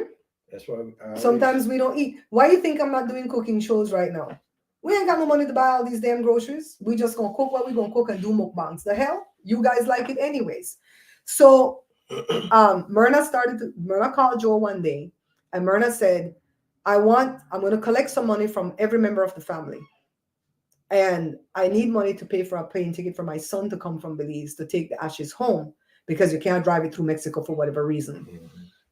Joe was taken aback and Joe said, I guess I could try to give you $50, Myrna, but you know I'm on Social Security. I don't get a lot of money, right? They know. Every other dime that comes in this house is through my efforts. Joe helps. Yes, he helps behind the scenes. But I'm the one that comes up with the ideas. I'm the one that edits the videos. I'm the one that follows through with the premieres and write to the people. I'm the one that puts up with the bullshit that some of the people put me through. You know, Joe's over there on his computer watching Ace Live, watching Mara, having a grand old time. Till one day he jumped up and he said, I need a GoPro because I'm going to start doing what Ace doing. And I have every confidence that his channel will take off, supersede mine, get to millions of subscribers. I confess that. I don't declare it because declare is your speech. Remember that thing I sent you guys this morning? I confess it to the Lord. Just like how the Obia lady could give you a napkin, spit on it, and you have a curse on you. Or you could go write somebody's name and put it in a goddamn jar. Just like how you could do that. I confess with God that Joe's channel is going to supersede mine. Mine's going to take off, but he's going to go. And he's going to make money. Yeah. And that's why God getting rid of all these And it's people. something I like to do. I mean, Oh, shit. the way I mean, when I go out, it come natural to me. I mean, I don't afraid to talk to people. I mean, I talk to people, respect me and everything. So. And there it is. We thought Joe couldn't travel, and he traveled. Right? He traveled. So when Joe said that, I said, no damn tall. Yes, I said it. I would love that for both of you. See, thank you, 26. Confess it with me, 20. I think I sent you that video this morning, 27 Ave. If I didn't, I'll send you that video that I was sending around this morning. It came up in my feed. Every morning, God always gives me a video where I can learn something. I asked him for that. Every morning, give me a video when I open my eyes, before I jump out the bed and deal with the stresses of the day. Give me a video that I can watch where I can learn how to level up my YouTube and learn how to do what I'm doing, right? So Simply Smart Shopping even sent a video with Ace last night, the video that you were watching last night. So I told you, no damn tall. We're not giving no money towards taking home no damn ashes, because the ashes is not bothering your younger brother on his mantle. And let Myrna do that herself. She working, she making money. All you do is make Social Security. And the rest of the stuff is what I brought in. And I wasn't doing that to denigrate my husband, but she wasn't going to touch my money to send home no dead Ross ashes. The hell? No. And so every time he called, Joe put her off. Like, I just got my Social Security and I paid my mortgage. But it's true. And Joe put her off. That is true. I didn't know that. So she getting madder and madder. Then God had it to a part. The woman get sick and died. And so where she come with all the money? To buy a ticket for this one, buy a ticket for that one, pay for half of your ticket, spend. But where she get all the money? She was shaking you down for some money. She don't pay no bills. It's because she thinks we didn't contribute nothing to the funeral. But let me tell you something. Food costs. And if you guys don't think food costs, go buy a dozen eggs. And I made 3 different desserts, and Joe made rice and beans, chicken, all types of shit we made for that service. If she had to pay for that, it would have been nothing less than $400. Because we cooked it too. We didn't just buy the thing, take the potatoes down there in a bag, boil with the eggs and a can of peas and carrots, and say, here's the salad. We made all the food. We confess it. I'm going to put it on my community feed. It's a video that came up in my feed from a prophet that I watch, and man, he changed my life to me. What's up, baby? The center of your chicken isn't pink. The center, the center of my chicken is not pink. And these people can't cook one shit. There, I said it. Majority of Belizean people cannot cook. No one get a lot of flack for that. Majority, not all, not all. And I'm not even saying that because I think we are the best cooks, but we have things that we do well, and that's the stuff we're gonna bring to your potluck, your repast, your whatever. The stuff that we do well. The rice and beans whisperer is gonna take rice and beans. I'm good at pot au bun. I'm gonna take pot au bun. And let me tell you, my sister made some stickers, and I stuck them stickers on every pot au bun. Not because I wanted to advertise me, but because nobody was going to mix up my pot au bun for nobody else rock Ross looking pot au bun, nasty ass pot au bun when I put all kind of shit in it. I know taste good. Nobody else was going to mix that up. That pot au bun recipe I have come for with Catherine's. I always tell you guys I went to Catherine's. I'm proud of that. One of these days I'm going to go back and go up to that school and say, hey, I used to go here. Want to come see somebody, you know? Mm-hmm. Hi, Melanie. Who can make coconut tart? Belize girl, who would talk about that? Who can make coconut tart? Like, I suck at making potato pound. If I make that, my mom came here and showed me on camera how to make this goddamn potato pound, and I still suck at it. It tastes good now, but it's like too soft, Yeah, you can't cut it enough to make it form look up, right? Now my sister, she got the gift from my mom to make potato pong. She make the hell out of some good potato pong. I make mommy good potato salad. When it comes to the breads, I was better at breads than my mom was. No, my mom's breads weren't bad, but she didn't want to make no changes to the bread. Right. Me and Joe made a lot of changes to the bread recipe to make it better and better and better because we don't just want to cater to Belizeans. We want to cater to Americans. We live in America, in Northern America, because they got Central America too. We want to cater to Americans. When they taste my Creole bun, these people are like, oh my God, I never tasted something so good. When Belizeans taste it, they're like, it's not heavy enough. If the bun heavy, you don't know how to cook. I have a recipe here on heavy bun, and I had to really dumb that shit down to make that heavy ass bun. Sit on your chest like man, can't move. Like a wrestler, like a sumo wrestler sitting on your chest giving you heart attack. No. We bun tastes good. I like my bread on my bun. I used to sell bun. You know, Harvey Levin used to buy my bun. He didn't know me, but he used to buy it through my aunt that used to work at a hair salon that he used to go get his hair done at. He used to buy my bun. My bun was the shit back in the 80s. I just choose not to do this for a living to make them think. The bush is going to lose some leaves today. They're going to still go and twist and contort my words. That's why I'm leaving this whole thing up. I wish that bloody thing had shown up. The thing that but I'm going to put it on the feed. My mom, everything else, powder, bone, rice, and beans rice. See? 222.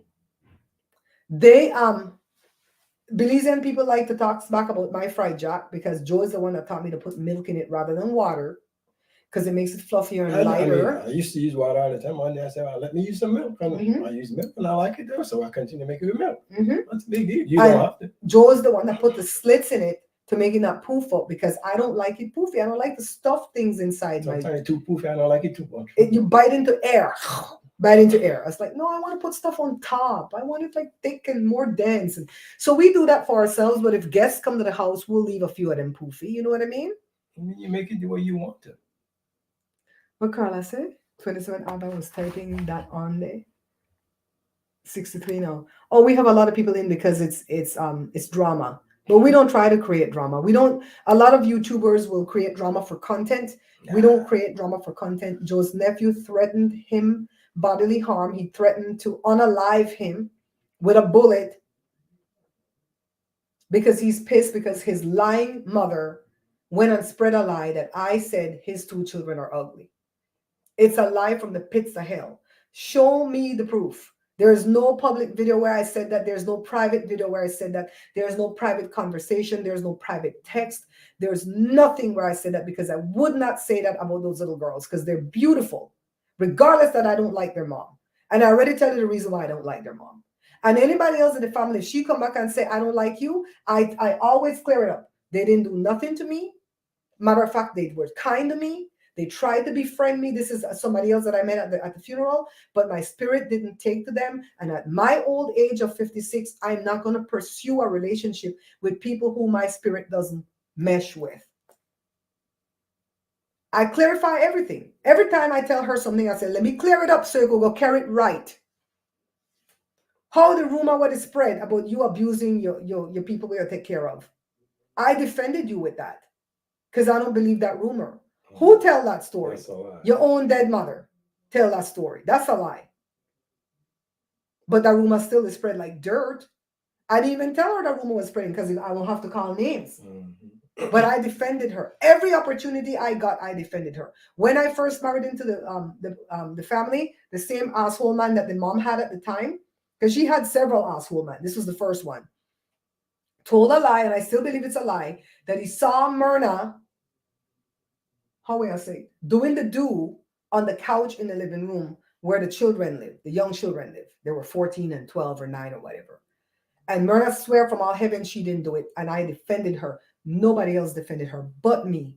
And to this day, even though she's done this to me, told this lie, I would still defend that I don't believe she did that. Honestly, I'm not going to change my mind now because I'm pissed. And she can't come back into my life to care how she tried. Don't tell a lie on me. You didn't tell a lie on your brother. You told a lie on me. You told a lie on me. And I can't get past people's lies.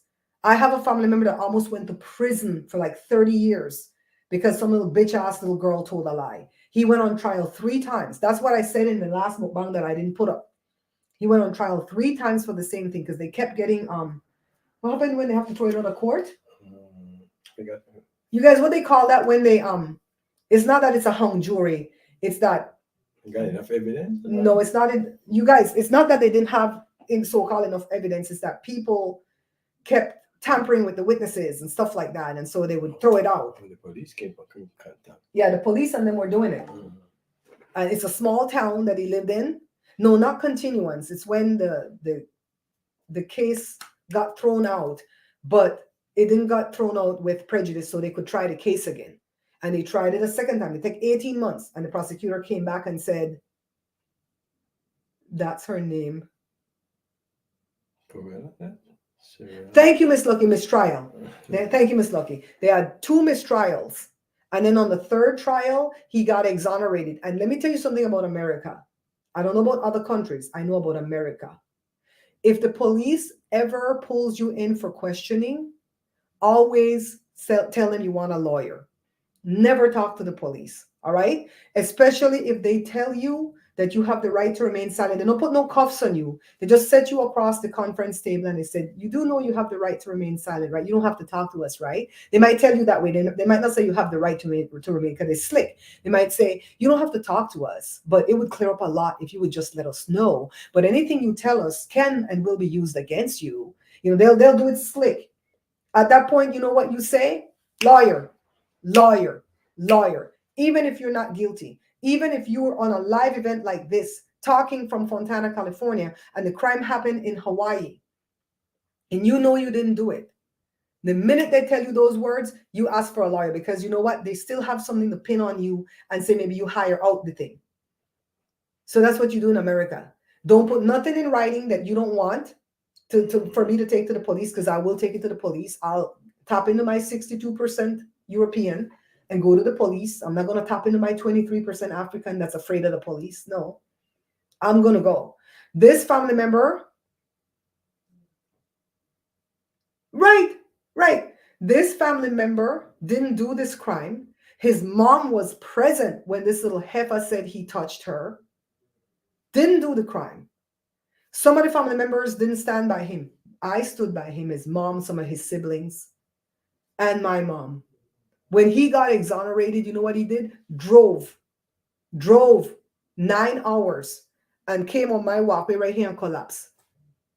He says, when I was going to unalive myself in my mom's basement because I couldn't deal with this lie, you talked me down. He kicked me to the curb too and changed your name. That's not my fault, right? Right? Mm-hmm. So I don't like false accusation. I see where they can lead to. And you might think, hey, Myrna's just being messy. You know, she said that lie about you. No, bitch, she's not just being messy. She wanted to cause this shit storm. But I'm going to confess, Myrna, that you're going to lose that job sooner than you anticipated. And you're going to have to go home and live amongst these people. That's what I'll confess. Don't mess with me. Because then call me the one with the goat mouth. I will speak a thing and make it so. That's why I keep speaking life in this family. I keep speaking health. I keep speaking wealth in this family. I keep confessing it. We are already rich. At first, Joe said we were going to buy a second small SUV and still keep the Tahoe, even though the Tahoe old and look ratchet, it doesn't give no trouble. But today he woke up and he said, let's save a little bit longer and buy another Tahoe. And I said, so what are we going to do for the second vehicle? And he goes, we're going to keep that Tahoe. We're going to sell it right away. Then we're going to continue saving and buy the second vehicle. He goes, let's get a good Tahoe. Let's not just have a ratchet Tahoe. Because he knows I love my Tahoe. Well, I think you said you're going to buy a truck, right? Mm-hmm. For the second vehicle? A small truck. Yeah. We might buy the small truck first. Jabir? Yeah. Might buy the small truck first. Wealth and health. Yeah, the curse already backfired on him, because every word that you speak out of your mouth is a spell. That's why it's called the Goss spell. Even that's a spell, okay? People are afraid of spells. There's good spells. Every word you speak is a spell. So when he was talking in his haste, texting me saying, I wish that I suffer. Bitch, you won't suffer for the rest of your life, because you leave these 2 kids over here, abandon them. Don't take care of them. Gone and breed one other picnic over there, and you think that make it right because you taking care of that one? That's the same one who will screw you. Thank you, Miss Lucky. I do have vlogs. I'm getting better at posting the vlogs there too. My patrons have been so good to me because God, sometimes I'm so behind on that stuff, especially trying to help Joe with his channel. So yesterday when you try to call her yesterday, Who? Myrna. Mhm. Joshua told Joe, don't call her again, Daddy. It's not going to end well for you because she's going to stand up for her son, Giovanni, because they're all liars together and they hate mommy. And you're going to get upset and they're going to upset you even more than you were 5 days ago or 7 days ago. So why? Just let them be. I was done talking about this topic. I addressed it once and once only in that mukbang. I didn't even call their names. People who knew who were messing with me behind the scene didn't know who the hell I was talking about. But on a no now, though, we don't care anymore. I dreaded when these parents died. I dreaded it because I knew I'd have to see these people that I don't want to see ever again in life. I don't care who dies. We're not coming back to Belize for no death. We're coming to Belize to go to the Keys, to vacation, have a lovely time. Is she in there? Is she in there? Open the door. I think she want to come in.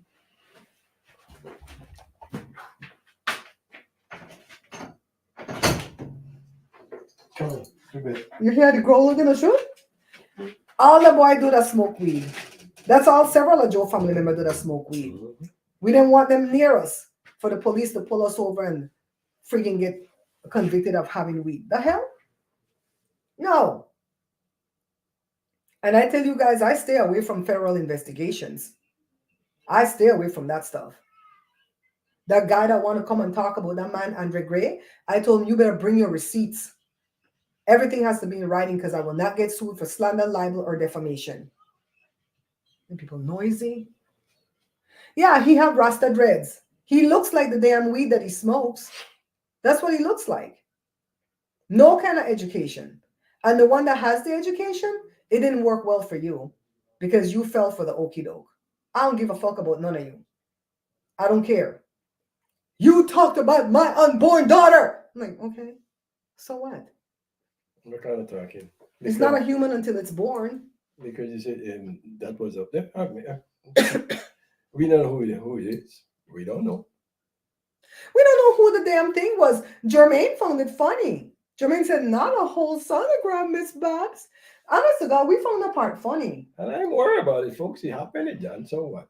We were kind of like laughing at it, but they're guilty. This is so stupid. This Uh-huh. idiot is gonna throw away his life because that was a threat over it was a slideshow. Yeah, because Myrna lied. Jeez. No, because Myrna lied. He still has beef with me because of what Rudy said back in the day. Yeah, of course, Rudy and Myrna deserve each other. So Mhm. This is so stupid. I mean, I still can't grasp my mind as something stupid. I don't get it. It doesn't make Honestly, I mean, come on. Why man. do you think Joel got up and sang at his mom's funeral? Because they didn't ask him to participate. This is the way they looked at it. You didn't give no money. I guess that The other brother paid $350 for the church. This one did this for the roses. This one gave this for that. What did you give, Joe? That's what they want to say. Bitch, we gave the food. And the food was 75% of the food that was at that thing because only one cousin and one best friend to Myrna cooked. I didn't see nobody else bring nothing. Maybe they brought it after I left. I didn't see shit. And I'll tell you what, my mother I know she never wanted to be cremated, but they don't set nothing aside to have a funeral to get there for the burial. And I keep telling her all the time. Look up to the camera. I keep telling her all the time.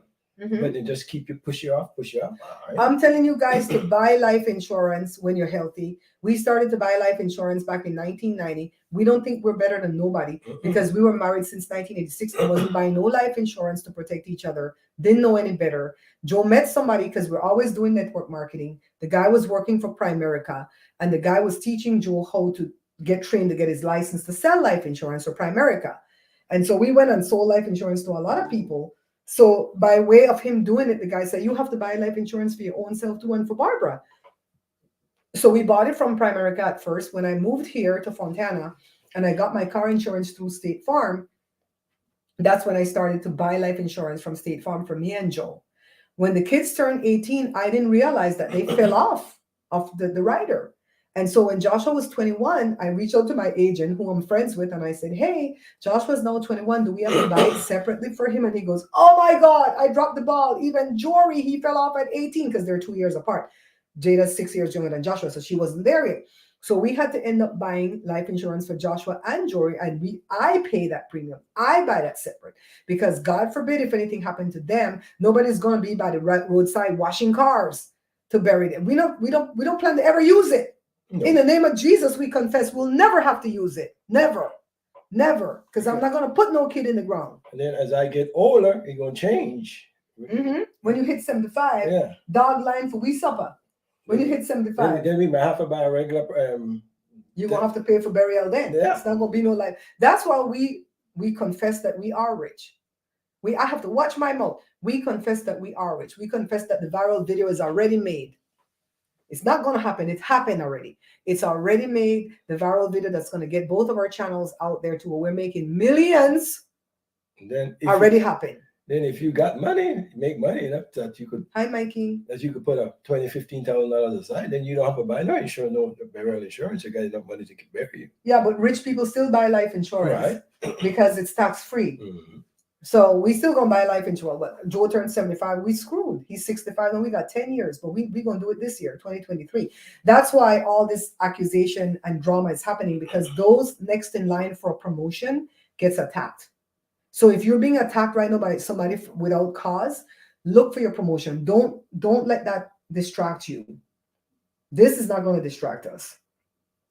The reason I'm making this video is because the rest of the family that want to fall for Myrna's lies need to know their lies. If you want to know what she said about you, call me. I'll tell you. I'm not going to say it public because I'm not going to play all my hand like that. You see, I'm playing chess, not checkers. Folks are used to this kind of thing because that's the way my family is from.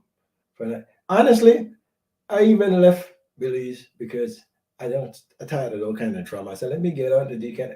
But we just follow you. You hear it out of his own mouth. It's When he true. left Belize at age 20, it was because it was this kind of drama going on. If somebody like, I'm talking done. about somebody don't like somebody, I don't got time for that. You think I'll tax my brains because this one don't like me or that, and I gonna be there? I just want, hell no. I ain't gonna live my life. Joe is working hard to get up off of his covert bed because he has some shorts to make for his channel because the shorts blow up your channel. I gotta go to Lyle Creek right now, to make some shirt, but I can't go right now. The thing that Joe wants to do is travel to like he did in Belize. Look how God worked it to where he got to travel and he got all that footage, right? So now California is big. We can travel all of California for this whole year. Yeah. I don't need to set foot out of California. We could go to Big Bear. We could go to Lytle Creek. We could go to Solvang. We could go to San Francisco. We go in places. That's why we're trying to get another car. We're trying to get a car that's more reliable than Tahoe has never failed us. But we know the Tahoe is old and up in years and we don't want to go far and it fails us. Then we have to pay an arm and a leg to fix it because we don't have tools with us to fix it or parts or whatever. We broke down by the roadside. Even if we need an alternator, they're going to charge you a good $300-400 to change that alternator. What Joe can change for himself. But girl, one time, let me tell you a quick story. I was pregnant with Joshua, 6 months pregnant. We went to go buy a crib that was on sale at a Target far away from home. We broke down, and Joe, every time we're going to break down, Joe always pull off into some back alley. It wasn't no pull off. We're on the street, but we're back in some industrial area. Why were we in the industrial area? Because we were going home. You were where? You have to pass there to go home. Okay, so we're in this industrial area, right? So we broke down, 6 months belly. The crib is out the trunk. We can't leave the car because somebody gonna steal the crib, right? Hot, it hot as hell. Joshua was due in June. This is like May or April. So a police pull up, a white police, and he says, "You guys okay?" I'm like, "The car broke down. We kind of need help, but we need somebody to take Joe to the parts store to go buy." The part, it was the serpentine belt. Right. It was the serpentine belt. And the police said, "Okay, then bye, bitch, bye." That's your Police gone. Rock says, "That's why I married an American. As a Belizean myself, we can't have the same issues in holy match." I'm telling you. As bad as my parents treated me for 5 years when they disowned me, see me in public and turn their head from me in disdain, turn away from my son Joshua in disdain. I could tell the truth. I still love my mom, but we got over that. We made amends. As bad as they treat me for 5 years, when they let me back in their lives and they accepted Joe, not one of them treat Joe bad. Not one of them gossip behind Joe back. At least we don't hear that back, right? They gossip, always gossiping about us. The police leave we out there. It was a homeless couple, a black man and a white lady. Mhm. Look raggedy as all get out, no teeth. We should have been afraid of them. They came up and they said, "Are you guys okay?" And I said, "We need a serpentine belt." Joe already assessed what it is. The part store is right. It was like walking distance, but we couldn't leave the car. And Joe wasn't going to leave me there alone with the crib in some industrial neighborhood. And then I couldn't walk there by myself with the 6 months, 7 months pregnancy, right? And so it was rough. We're like, we're going to lose this damn crib. We paid like $109 for the crib, right? Mhm. So all we had was $50, a hard $50 bill, because we didn't used to put money in the bank back then. We used to keep the cash on us. And the couple said, "We could go buy it for you." We gave them the $50. And not once did we think to ourselves, "Oh my God, there goes that money. Mhm. They're never coming back. We're screwed." We didn't think that. We just had trust in them. They went and they brought back the part. The man helped Joe put on the part, and Joe gave him all the rest of the change. Mhm. It was like almost $40 change, right? Because the thing wasn't expensive at the time. Back those days was about $6. Joe gave him all the rest of the money. We didn't end up saving on that crib in the long run, but praise God for angels that He sends to protect you. Beware of who you're, entertaining, because you might be entertaining angel unawares. And I always think that when I meet people, no matter how raggedy they look, that girl in Joe's last video that was cussing Jennifer going on indecent, she's an alcoholic. She was drunk. That's why she was acting out of pocket. But she's the one that bathes Myrna's third child and cleans his shit because he can't do it for himself because he has brain injury. That poor kid, I feel sorry for him. I really do. She's the one that takes care of him. But you see how she is? She was drunk. And they say when she's not drunk, she's the nicest person you can ever meet. Yeah. Yeah. For real. They might be dead by now because they were older, right? Who? The couple that stopped and helped us. Oh yeah. Bella was speaking of blessing. May they always be blessed. Because, they didn't have to come back. Oh, we were back in that. I was almost 23 and you were 30, 31 or 32. And they were like in their 40s. They might be alive. They might be alive. They were like probably 15 years older than Joe. And Joe's 65, so 77. They might be alive. Yes, Bella, speaking over them. I don't know the people, never met them again. But God, thank you for them. And screw that police officer. It's like, damn, you see us, we need help. He could have said, "Look, dude, go buy the part. We'll stay here and park behind your wife and protect her." They didn't have nothing better to do. It's like, damn, they were horrible. But just to tell you that I don't always mistrust people. No, there was another one where I mistrusted the guy and I was instantly convicted by God. We were on the freeway. We got a flat tire, not too far away from here, about 8 miles away from here. Dead heat again, always in the heat. So Joe was taking he has the old school, we call it, I think, the tire iron, right? Mm-hmm. Taking it off. That take all damn day. One of the lug no one work, yada, yada. This guy pulled up, young Hispanic guy, probably in his late 30s. And he didn't talk any English. I speak enough Spanish to get along, but not enough as I'd like to think. And the guy was like, I'll help you. And he took out, Joe helped me with these tools because I don't know the name. Impact wrench and a hydraulic jack. Mm-hmm. And he then tire on. And when he was approaching us, I was like, oh God, Jada, what if he's a killer? I said, why is he stopping when he sees a grown man here already fixing the tire? We don't need his help, Jada. Oh God. I was like doing the most, okay? Because I can confess when I'm freaking wrong too. And Jada's like, come on. Daddy could take him out. Don't worry, Daddy has that tire iron. We could take him out. And the guy did it. And I was like, God, I feel so awful for misjudging this guy, right? And I'm like, thank you so much. I said, what is your name? His name was Emmanuel. I'll never forget that guy. I have a picture of it, right, Joe, somewhere on my Facebook, because he made such an impression on me. Emmanuel means God's in our midst. That's one of Jesus's name. Jesus sent him to help us, and I misjudged him. I can tell you if we misjudge too. If I misjudge, I can tell you that. Damn, we held 60 people in this thing for life. Come out the bushes. You don't have to say hello. Come out the bushes and like the video. If you're one of the family members that we're talking about and you pissed, call me. You have my phone number. Call me. I'll tell you what she's saying because she don't shut up ever. I have it on video. I sent some of that shit to Bella. I have the evidence. I'm like, see, she's talking again, talking smack here again. I have evidence. I keep my evidence. She's not going to do this to me and get away with it. I don't want no relationship with her ever again in life. If Joe has a relationship with her in the future, that's his problem because he's her brother. But my kids don't want it. My kids are like, why did you even let her back in? Why let these people in? We don't know them. We never did like when they would bring the kids here. We didn't like all those little nephews and stuff. My kids didn't like them. Don't bring them here. Because they don't treat them like Mhm. I mean, not because my mother is dead again. My mother never treat those kids like grandkids anyway. You see whom out the move, That right? is true. She never call if the kid's birthday, never call and tell the kids happy birthday. She called her when it was my daughter's birthday, and I tell her, oh, today's Jada's birthday. And she would say, oh, today's her birthday. She never said, well, let me wish her happy birthday. Never. I mean, honestly, after the last, like when Bob still the last 5 years or so, my mother was cool and everything. Don't get me wrong. But it's not like my mother was all hanky-dory about my kids and stuff like that. No.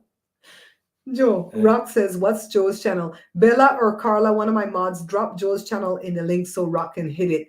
It says, I'll follow him as well. Eating this natural Belizean got me my 6-pack back. I'm sexy now, eating all this food. Oh my God, Rock, I'm so proud of you. 27 upset the bush is on fire. We don't need no water. Let the mother effer burn. Thank you, Bella, darling. Rock, go hit up Joe's channel, man. Joe about to blow up. Joe's about to blow up. Folks, I want to thank you guys for supporting me. For real. Joe, you like doing it, right? Oh, I love doing it. I like it the thrill when I go to people and talk to them and see the reaction of it. I like how you calmed the lady down. The lady was about to fight you. The lady was like, you got a problem with me? And you said, you're too beautiful to have a problem with. Bitch, that lady calm right the hell down. She was a nice looking lady though. I just hate to see her that drunk. I like dark skin people. There I say. Remember the kid that hang out with me and Patrick? Mm-hmm. That's her grandmother, his grandmother. He said somebody killed his grandson too. Yeah, I guess he had maybe that's why she drank. Maybe. Yeah, poor thing. But thank God for her taking care of your nephew. Yeah. And I tell her no, Myrna is very kind. But it's because it's a payoff. I don't fall for the okie doke. And I'm not going to give you your 260. Everybody tell me don't. Don't. You wanted to give that to your brother. There it is. He accepted it. You the one curse it if you want it back. Oh, Joe, he got sweet mouth. Why do you think I fell for the okie doke?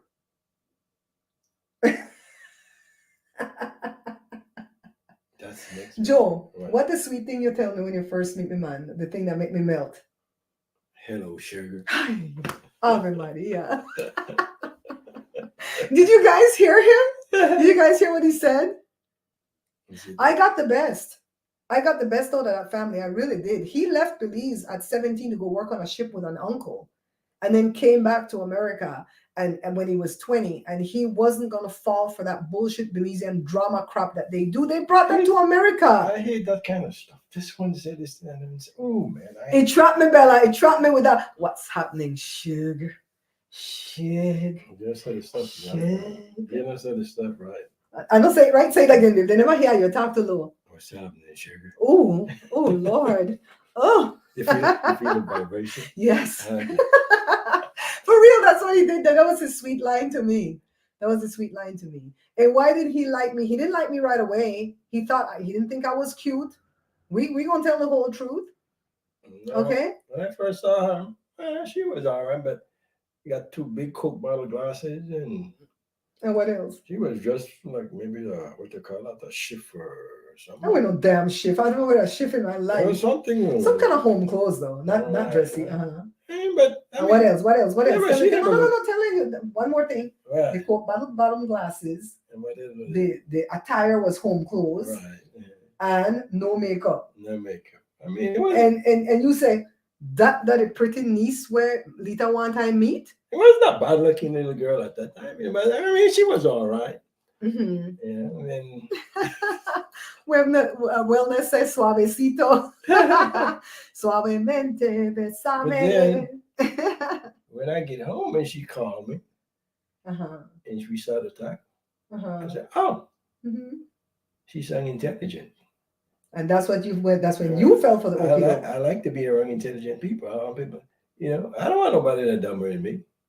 I like, I mean, you have to put yourself with people that could help you in anything. That's, I mean, It was the glasses, Melanie. The man couldn't stand the Coke bottle bottom glasses. My vision still poor as hell, but I'm nearsighted, so I could see things that's close. And then they're making the glasses thinner and thinner now that you don't know how bad my vision is. But he was deaf and I was blind, so we were the perfect pair. I wasn't deaf back then. You're still deaf. You were deaf from the time I meet you. It was a long time we started. Huh? Yeah, from the time I met Joyce, I knew that he was hearing impaired. And I look out for him. My friend that's a prophetess, whenever she used to lunch with us, she's like, God really put you and Joe together. I hope nobody even try break on apart because they're going to fail miserably. And when they said dog line is supper for you when me and Joe put we head on pillow together. Folks, I mean, my wife don't do me nothing. I don't do her nothing. And we love each other. So what's the big deal? Why should I?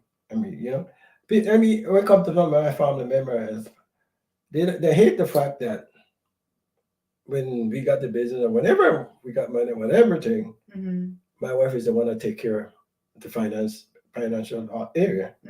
But I do that because I know she's not gonna spend my money out, and she gonna make sure she pay the bills whatever she want. And if she want to buy something and the money is right, she don't have to ask me. It started from the time Joe worked for the man. The paychecks would get directly deposited into the account. The minute I got married to Joe, he let me handle the paying the bills. And back in them days, we didn't have a checking account. We had a savings account at Home Savings and Loan. You had to take your checkbook in, and they would stamp in there when you deposit or withdraw. This same sister Myrna was trying to get into some fraud. They were going to fraud her. She wasn't doing the fraud. And she called me one day. This is right when we first got married.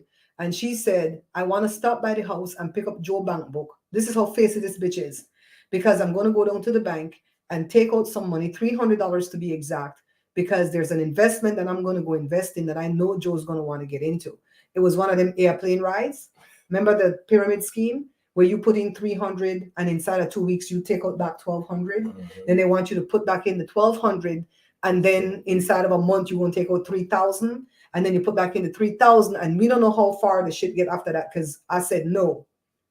And when I said no, she was pissed. A lot of these things they hold against me. How you want to come for my whole husband bank book when that's for 2 a week? He didn't work for 2 a week just because I know they didn't work. And why wasn't I working? I didn't have my papers. This man took all the risk and said, I will work. I don't have no papers. You don't have no papers. If they pick you up and send you home, you coward, you will never come back across the border. I will find a way back to you if I have to swim. He took all the jeopardy and worked and worked and worked. The money going direct deposit after we had checking. His brother, the one that lives in Oklahoma, is the one that taught him how to sign a money order. We didn't know how to do none of that shit. I started to pay all the bills. When the bills were done, I told him, this is what we're left with. What do you want to do? Or you want to go eat out with the kids? Let's go do this. Da, da, da, da. Joe come home. Joe bathe his kids. Joe is a hands-on dad. Why do you think his kids adore him? He didn't jump out of a crackerjack box like that. He built a relationship with these kids. You know what I mean? Folks, as big as my kids and old as my kids are old, they never disrespect me. I could come in right now to do something and I could raise my voice and tell them exactly what I want to tell them. And they will never come and chat me off or cry to curse me out because they know where I'm coming from. I love my kids' friends, and I'm not their friend. I'm their parents.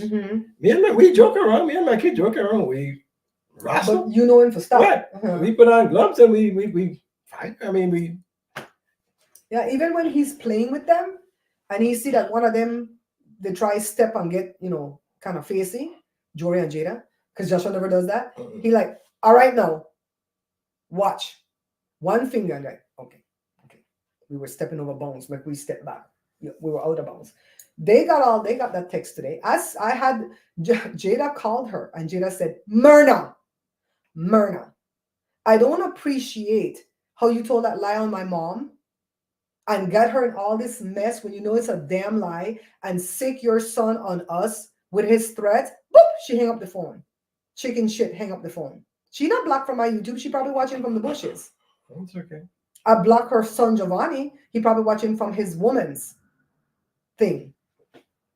People don't like me because when I go to family events, even at my Aunt Lita house, if I don't carouse with people. Even before COVID, I don't carouse with people. Meaning I'm not gonna go sit on every chair and say, I'm gonna shoo and gossip with this one and gossip. I will go, how you doing? Oh, good to see you, girl. You're looking good, blah. Keep it moving. Where the food at? Eat. Joe, we ready for bounce? Bounce. Where gossip put you? Honestly, where you get out of that? Hmm? Yeah, you get what you gonna get out of that is what happening right now. Yeah, Yeah. it's drama. So much things I know about all sides of the family that I keep inside of me. You notice I'm not revealing what I could really reveal about Myrna. I don't want the family to fall apart. They stay together. You guys go live on the land where the mother ashes at. You guys go visit the dad grave. That's all you'll ever have in life. That's all you ever have. Me and Joe, we're gonna level up. She don't have to talk about give we no money. She could talk about when money give Ono, not me. Because she didn't give me that money. She gave it to Joe. Because you guys hear what I was gonna do. Pay for it on my credit card and believe God that he was gonna come through so that I could pay off the credit card by March the 21st. That's when the bill due. Because it wasn't gonna be on this month's bill. Mhm. You know what I mean? I got a bill to pay this month. I use my credit card to pay my cell phone bill and my cable bill and my trash bill and every bill that I could pay online because they don't charge me no fee and I rack up the points. I was racking up the points to try to send Joe home. I got to $160 worth of points, Joe. Mhm. No, the Susu is something different. The Susu is something different. The Susu is where am I used to like Dana when I give people for holding money? Syndicate. Syndicate. But these people call Susu syndicate. This thing what they're talking about. This is was a airplane. pyramid It scheme. was an airplane or some On shit. airplane, they have all type. Right. Elevator. It's a Americanized scheme. It's not network marketing because network marketing is not a pyramid scheme. Network marketing is a true business where you get into it and you buy the products for yourself to use and you convince people to buy it. And it's a way of marketing that product so they don't have to put commercials on TV and they pay you a piece of the pie because you're marketing the product. That's true network marketing. And those companies really do exist and they're legit. I just can't make money in them because I don't like talking to people. You see, Joe's the one that talks to people. I just like making my videos and keep it moving. Now, the Susu is the syndicate where you get together as a group of maybe, let's say, 10 people in the family, friends and family, and you'll say you're going to pay this much in a week. So it's $100 a week every week. You pay that in for X number of weeks, whatever, for when the thing starts and ends. And people are going to draw the money. So if it's 10 people paying $100 a week, the first person draw $1,000, right? So the other person can't quit. They got to keep paying $100 a week because Yeah, now the second everybody. person have to draw the third, the fourth, the fifth, the sixth till it's done. Now it works if you're honest. You're doing it with an honest batch. It will work because then if you draw right around Christmas time and you draw a good $2,500, $3,000, because sometimes it's bigger. There's more people and there's more to pay a week. So if you draw a good $3,000 to Christmas time, you're lucky. Mhm. But unfortunately, some people run off with the money when they already draw their money. The person who's handling it sometimes will run off with the money. And so it is an illegal thing. It's considered gambling in America. They took it to Judge Mulian one time on TV and she goes, I know what it is. And it's illegal in every damn state. And you can't bring this crap to sue for something that you did illegal. So if they run off with your money, that's it. My mom started a syndicate when she was little, and it was 25 cents a week between her and some of her siblings. And the first one that drew, the one that died before her, stopped. And she got and complained to her mother and they beat her ass for it. And after that, she never got into another syndicate and she tell us not to get into it. Yeah, he's in the live. Bitch, we going to the police on you. If everyone is honest. Like I would do it with me and Joy and my kids. I would trust me and Joy and my kids. I wouldn't trust nobody else. What?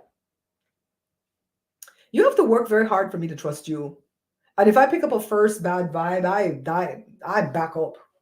I back all the way up. Sometimes it's me. Sometimes it's me having the bad vibe. It's not even them, but I back up. It don't make no sense to do stuff like that because your money is not guaranteed. You got to do That's what you said. If people are honest, right. But most people are not I rather honest. put my money in stocks and things like that. At least I could maneuver that and do different things. But you know.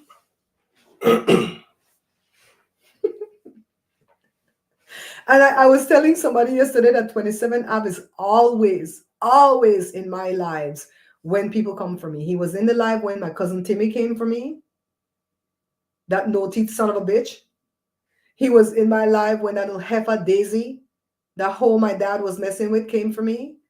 You know, these people like to come for me because I have this big platform where I could talk my truth. You guys only could gossip behind my back. Where can you talk on a platform like this? And if I really wanted to put it out there, I could have gone on my Facebook platform with 240,000 followers. But that's not my Facebook profile. That's my cooking page. And I do business there. This we're talking here because we want the truth to be out. Let them come and watch. Let any of them call Joe. Call Joe with no foolishness. And ask Joe, what your wife say about me? Bitch, no. What Myrna say about you? Because I'm gonna write it down in a book, Joe, because you won't forget. And then, okay, who you? Make her turn to that page. Okay, this is what she said about you. That's how we're gonna do it. Write a whole damn book. Was it successful, Billy's gal? Was it successful? Because sometimes it's successful. My mother-in-law, them used to have great success when they did it. See, Rox, you put it in the bank better. Yeah, you guys, you can give to the Cash App. We don't scoff at $1. We don't. We just don't. You don't want to give it to my Cash App? Give it to Joe's Cash App. What are your Cash App? Joe Greenidge, right? Joe Greenidge. Grinage. No, and people could say, well, mothers, then just gonna believe together. No, she was riding Joe hard down there, constantly trying to bring me up. That was her opportunity. She didn't want me to go. Even if I find my own ticket, she would have made sure I couldn't stay at her house. She didn't want me to go because she wanted to bend Joe's ear about me. No, you can't. We know what you have been since the day you arrive on the scene. We know how you are. Don't try to tell me nothing about how to keep a marriage because I've been in a marriage 36 years. You haven't. You had 3 marriages. Please. Bella, Miss Lucky, or Carla, can you post Joe's? Okay, Bella posted it. Rock, Bella posted Joe's Cash App. Joe Greenidge. Grin like when you're smiling, and age like when you're young or old. Greenidge. I like you then. Oh, I mean, You young and I old, baby. That's right. We won't take it like that. We don't care. You better take it like that. 3 failed marriages. I said I was down there telling everybody I had the cutest one. Yeah, she doesn't want to open his mouth every minute. He always talk about being the cutest one, but me, I'm prettier than him. Where, SpongeBob? Where? It's just a matter. I know I'm not the cutest one. It's stuff we like to run, joke we like to run. Yeah, Roxanne stored it. Oh, somebody gave a Cash App. They sent me $50 in Cash App. I don't remember this woman's name. But she said it's for 2 books. And she never hit me up in my email to tell me what 2 books and where to ship it. And I don't know what to do with that. It's sitting in my Cash App right there. I don't think she can cancel it. She just need to hit me up and tell me I'm the one that sent you the Cash App. I'll verify the name in the Cash App. Tell me what 2 books you want and tell me where to ship it. And I'm going to go ahead and ship it. All right. You can't send me Cash App for books and I'll go to the email and say, Miss Bob's, please, that's me, send it here. And, I didn't realize you had a website, yada, yada. I prefer to pay PayPal for them 3%. Let me tell you something. Somebody sent me $1 in PayPal. Do you know PayPal take 55 cents out of the dollar and give me 45 cents? What? I dropped tears. That's why I prefer Cash App because they don't take nothing. They take the most. What? They take 55 cents. He says she's insecure. She's definitely insecure. When Joe tell me he cute, why I don't? Yes, baby, you cute. I don't like ugly man. So yes, you better look like bloody cute. Because when you started, we just joking around. I mean, between me and my brothers, they know we just play. They would say sometime, I say sometime. What the kids say? UGLY, you ain't got no alibi. You ugly. For Jada small, Jada cussed out a little boy in elementary school and tell her, that's all right, that's okay. You're going to pump my gas someday.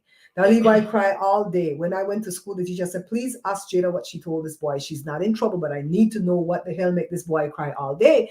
And Jada told us what she said. And the teacher said, well, it's kind of true. So she's not in any trouble because he is probably going to pump her gas. You know what I mean?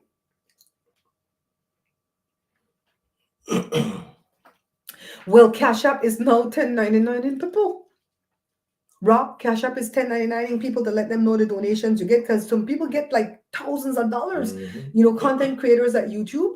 One of them that I gave $10 to one time, he showed his Cash App later on because he was trying to Cash App somebody some money, and they said he was broke. That's why the money didn't go through. And he showed what he had. He had $8,000 on that Cash App.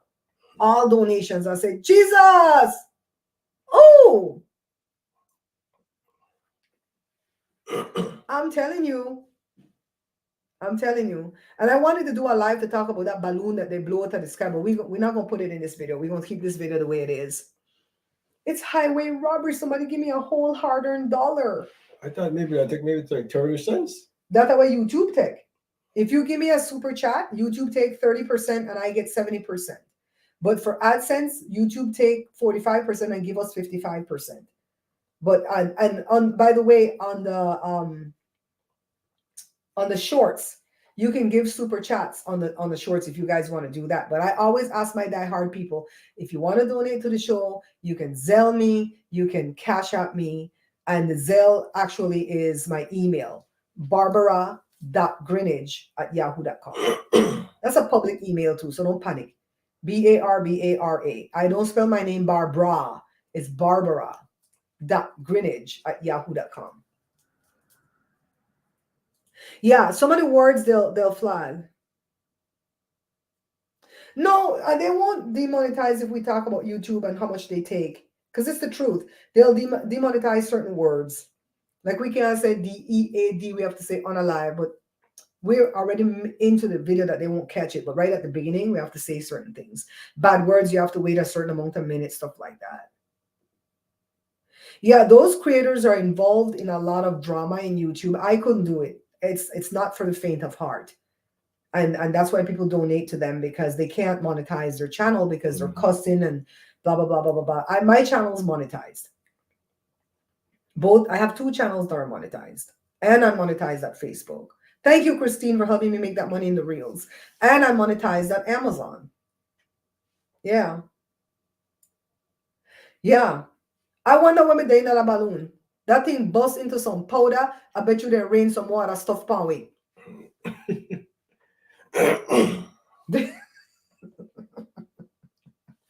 Bella, stop. Bella, stop. What do you smell like that? What? Don't smell. He smelled like lone kind of liniment and benge, all kind of thing put together. It's not that, it's on your shirt. You rub that thing on your chest, Bella said, huh? Guys, I'm sick. Thank God for you getting better, because they would rather see you die. Then this bitch had the nerve to say, I don't care who my brothers are with.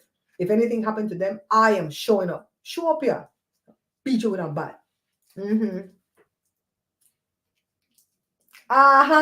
Rockland right away. Rockland right away. I'm telling you, and that rain over way. South Carolina.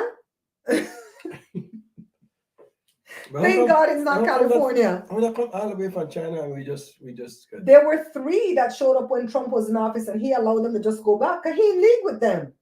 I don't care who tell me Trump not sell off them thing to them people. He did. And I feel like when they send the thing here, they were trying to let Trump win again. They were trying to let Trump come and rescue the people and be like a whole savior. Look, see, this virus came and we gave him the antidote and now everything's good. But then he dropped the ball because he's an idiot.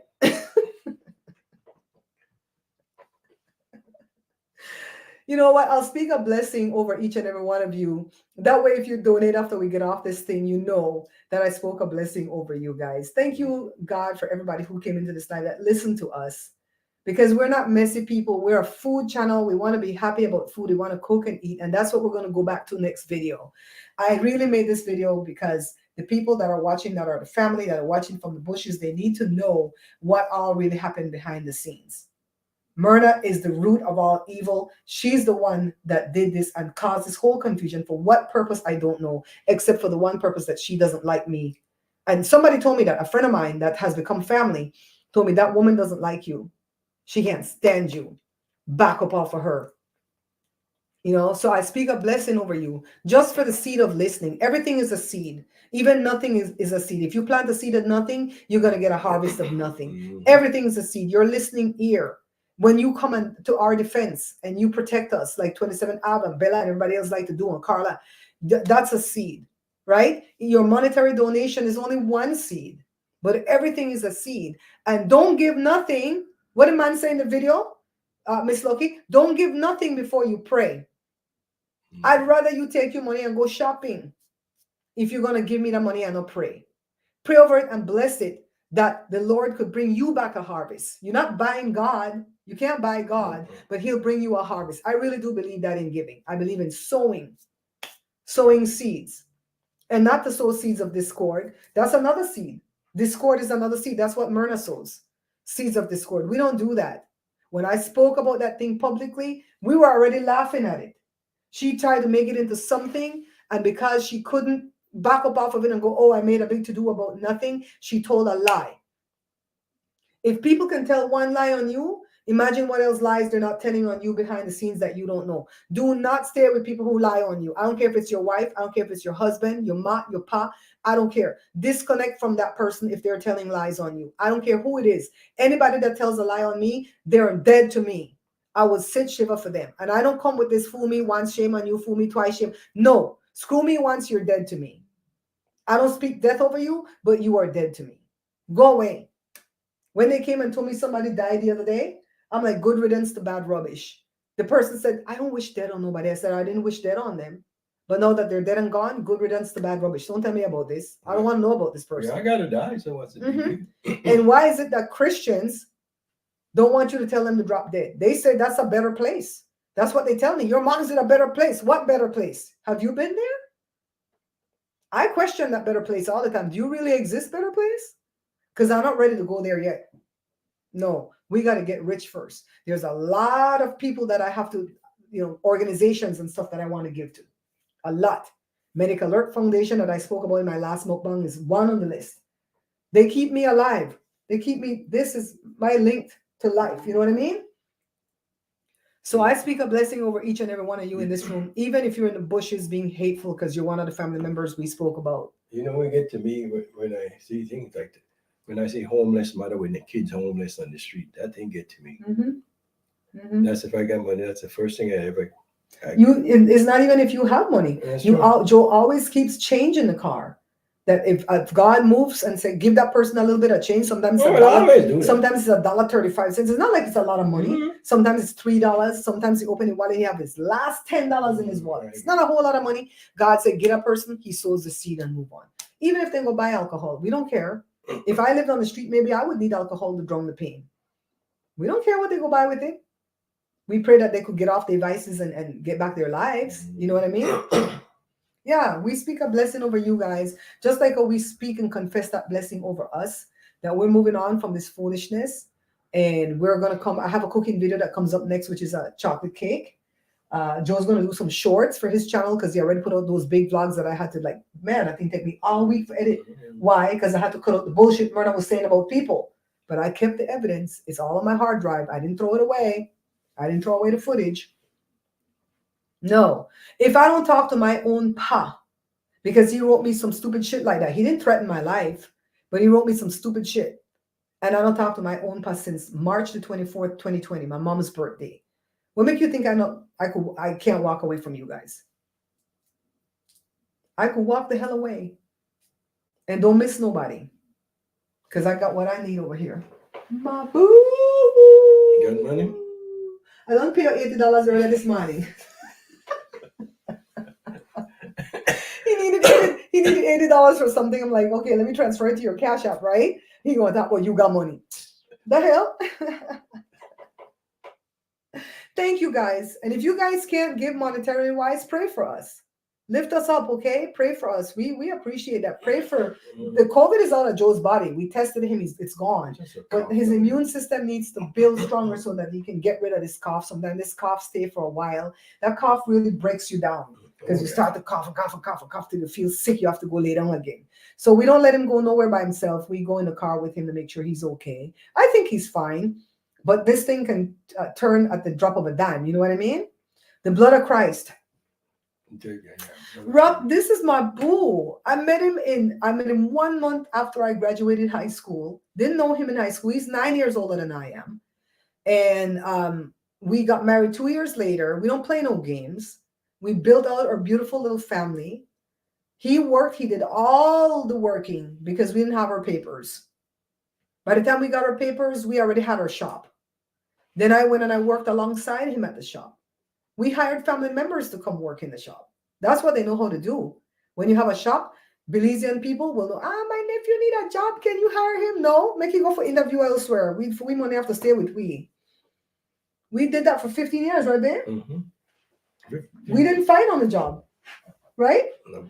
Anytime we had any kind of fuss, it's because you were overworked and overwhelmed and you wanted to print the people battle any old type of way because you're tired. I just want to finish. I just want to finish. I know you can't do that because, we have to put a good show for the customers. So then I go and I sit in the car. I go sit in the Tahoe and I just wait.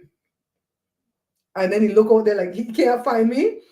And he comes and he says, okay, let me go make a new screen. We'll do it right. I'll leave you guys with a kind of a joke. So in that building that we rented to do our shop, to do our printing, the front wall and the back wall, one of the tenants over there told us that if there's an earthquake, run outside the building like the Mexicans do. Because the walls are made to pancake inwards, not outwards. So he knows something about building. So there came a time when there was an earthquake and I run out of the office and I'm screaming, earthquake, earthquake. But he's deaf, the machine's going. He don't know what I'm screaming. So he grabs me like, what's wrong? What's wrong? And I just pushed him off and I booked it outside that back door, man. You never see me move so fast with my fat ass self. What the man call me? My fat sour self. F you and your sour ass dreads, Darrell. F you and your baby mama and your ugly baby we have now. I'll call he ugly. Anyways, so the next time there was an earthquake, right? I didn't run through the house. I run straight through the front door. And I was outside waiting. And Joe said, you didn't come get me. I'm like, you ain't going to trap me. Ain't nobody going to trap me. I did open the door. I yelled earthquake. And he was running towards the door. No, Barbara look out for herself, darling. Barbara always look out for herself. Me first. Everybody, what is that? 2023 is all about me. You gonna leave me there? I opened the door and I yelled, earthquake. You saw me yell it. You dropped what you had and you was running behind me, but my ass was out the door. I said, he don't trap me in there.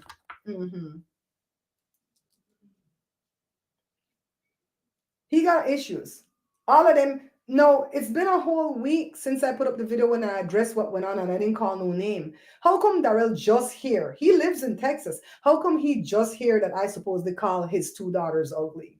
And I don't know the picnic way got right now. I just said that because I'm fucking mad. But how come he just hear that? Myrna picked the phone up after he blocked Joel and tell him, this is what she said about your kids. Because she won't believe the lie till she die, You could keep perpetrating that fraud because we know it's a lie. Keep perpetrating that fraud. You have no reason to say the picnic. You always talk about how good looking those kids are. Right? And you tell her that. You can conversation. And I still think they're pretty. Yeah. And then man not ugly neither. But as far as I'm concerned, she ugly to me because she treat me ugly. Why the hell did they not invite us to that baby shower? What were they gossiping? That's the thing. It's not even about going to the baby shower because I didn't want to go. Right? And if I didn't walk smack dab into the middle of it, it wouldn't have bothered me. I would have said, okay, whatever. Whenever somebody not invite me to something, that's money that I put back in my pocket because I always take a good gift. So they got together and they should like this, like friggin' Crofty. They should. Even my mother-in-law was in that because me and her were tight. And she could have called and said, Bubs, you coming to the thing? I'm looking forward to seeing you. But she didn't call and tell me nothing either. They all got together and go, let's not invite them. For what? I don't know. Honest to God. What? Because I wasn't talking to Myrna? I wasn't even having a feud with Myrna. I just pulled away and you talked to your own sister. What? Precious Myrna was coming so they don't want me there to have to deal with her? Well, fuck her. And the horse she rode in on. Good luck trying to solicit them little young men that you wish would want you. Good luck. It's like, no. Anyways, guys. 2 hours. They're gonna use up all my StreamYard 20 hours this month. I got 2 accounts I'm doing StreamYard from. I'm going to eat something. You done, People. baby? We're gonna Thank eat you. the burrito again. The burrito was so good. I'm gonna only eat half this time. Oh god damn, the next one was too big. All right, guys, thank you for listening.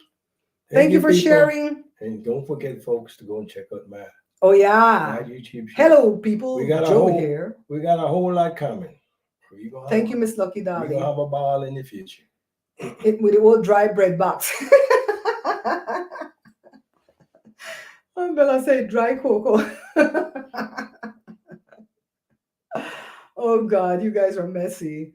Anyways, we're gonna eat. I love y'all. You're gonna see a cooking video next, and then probably a next mukbang. Okay.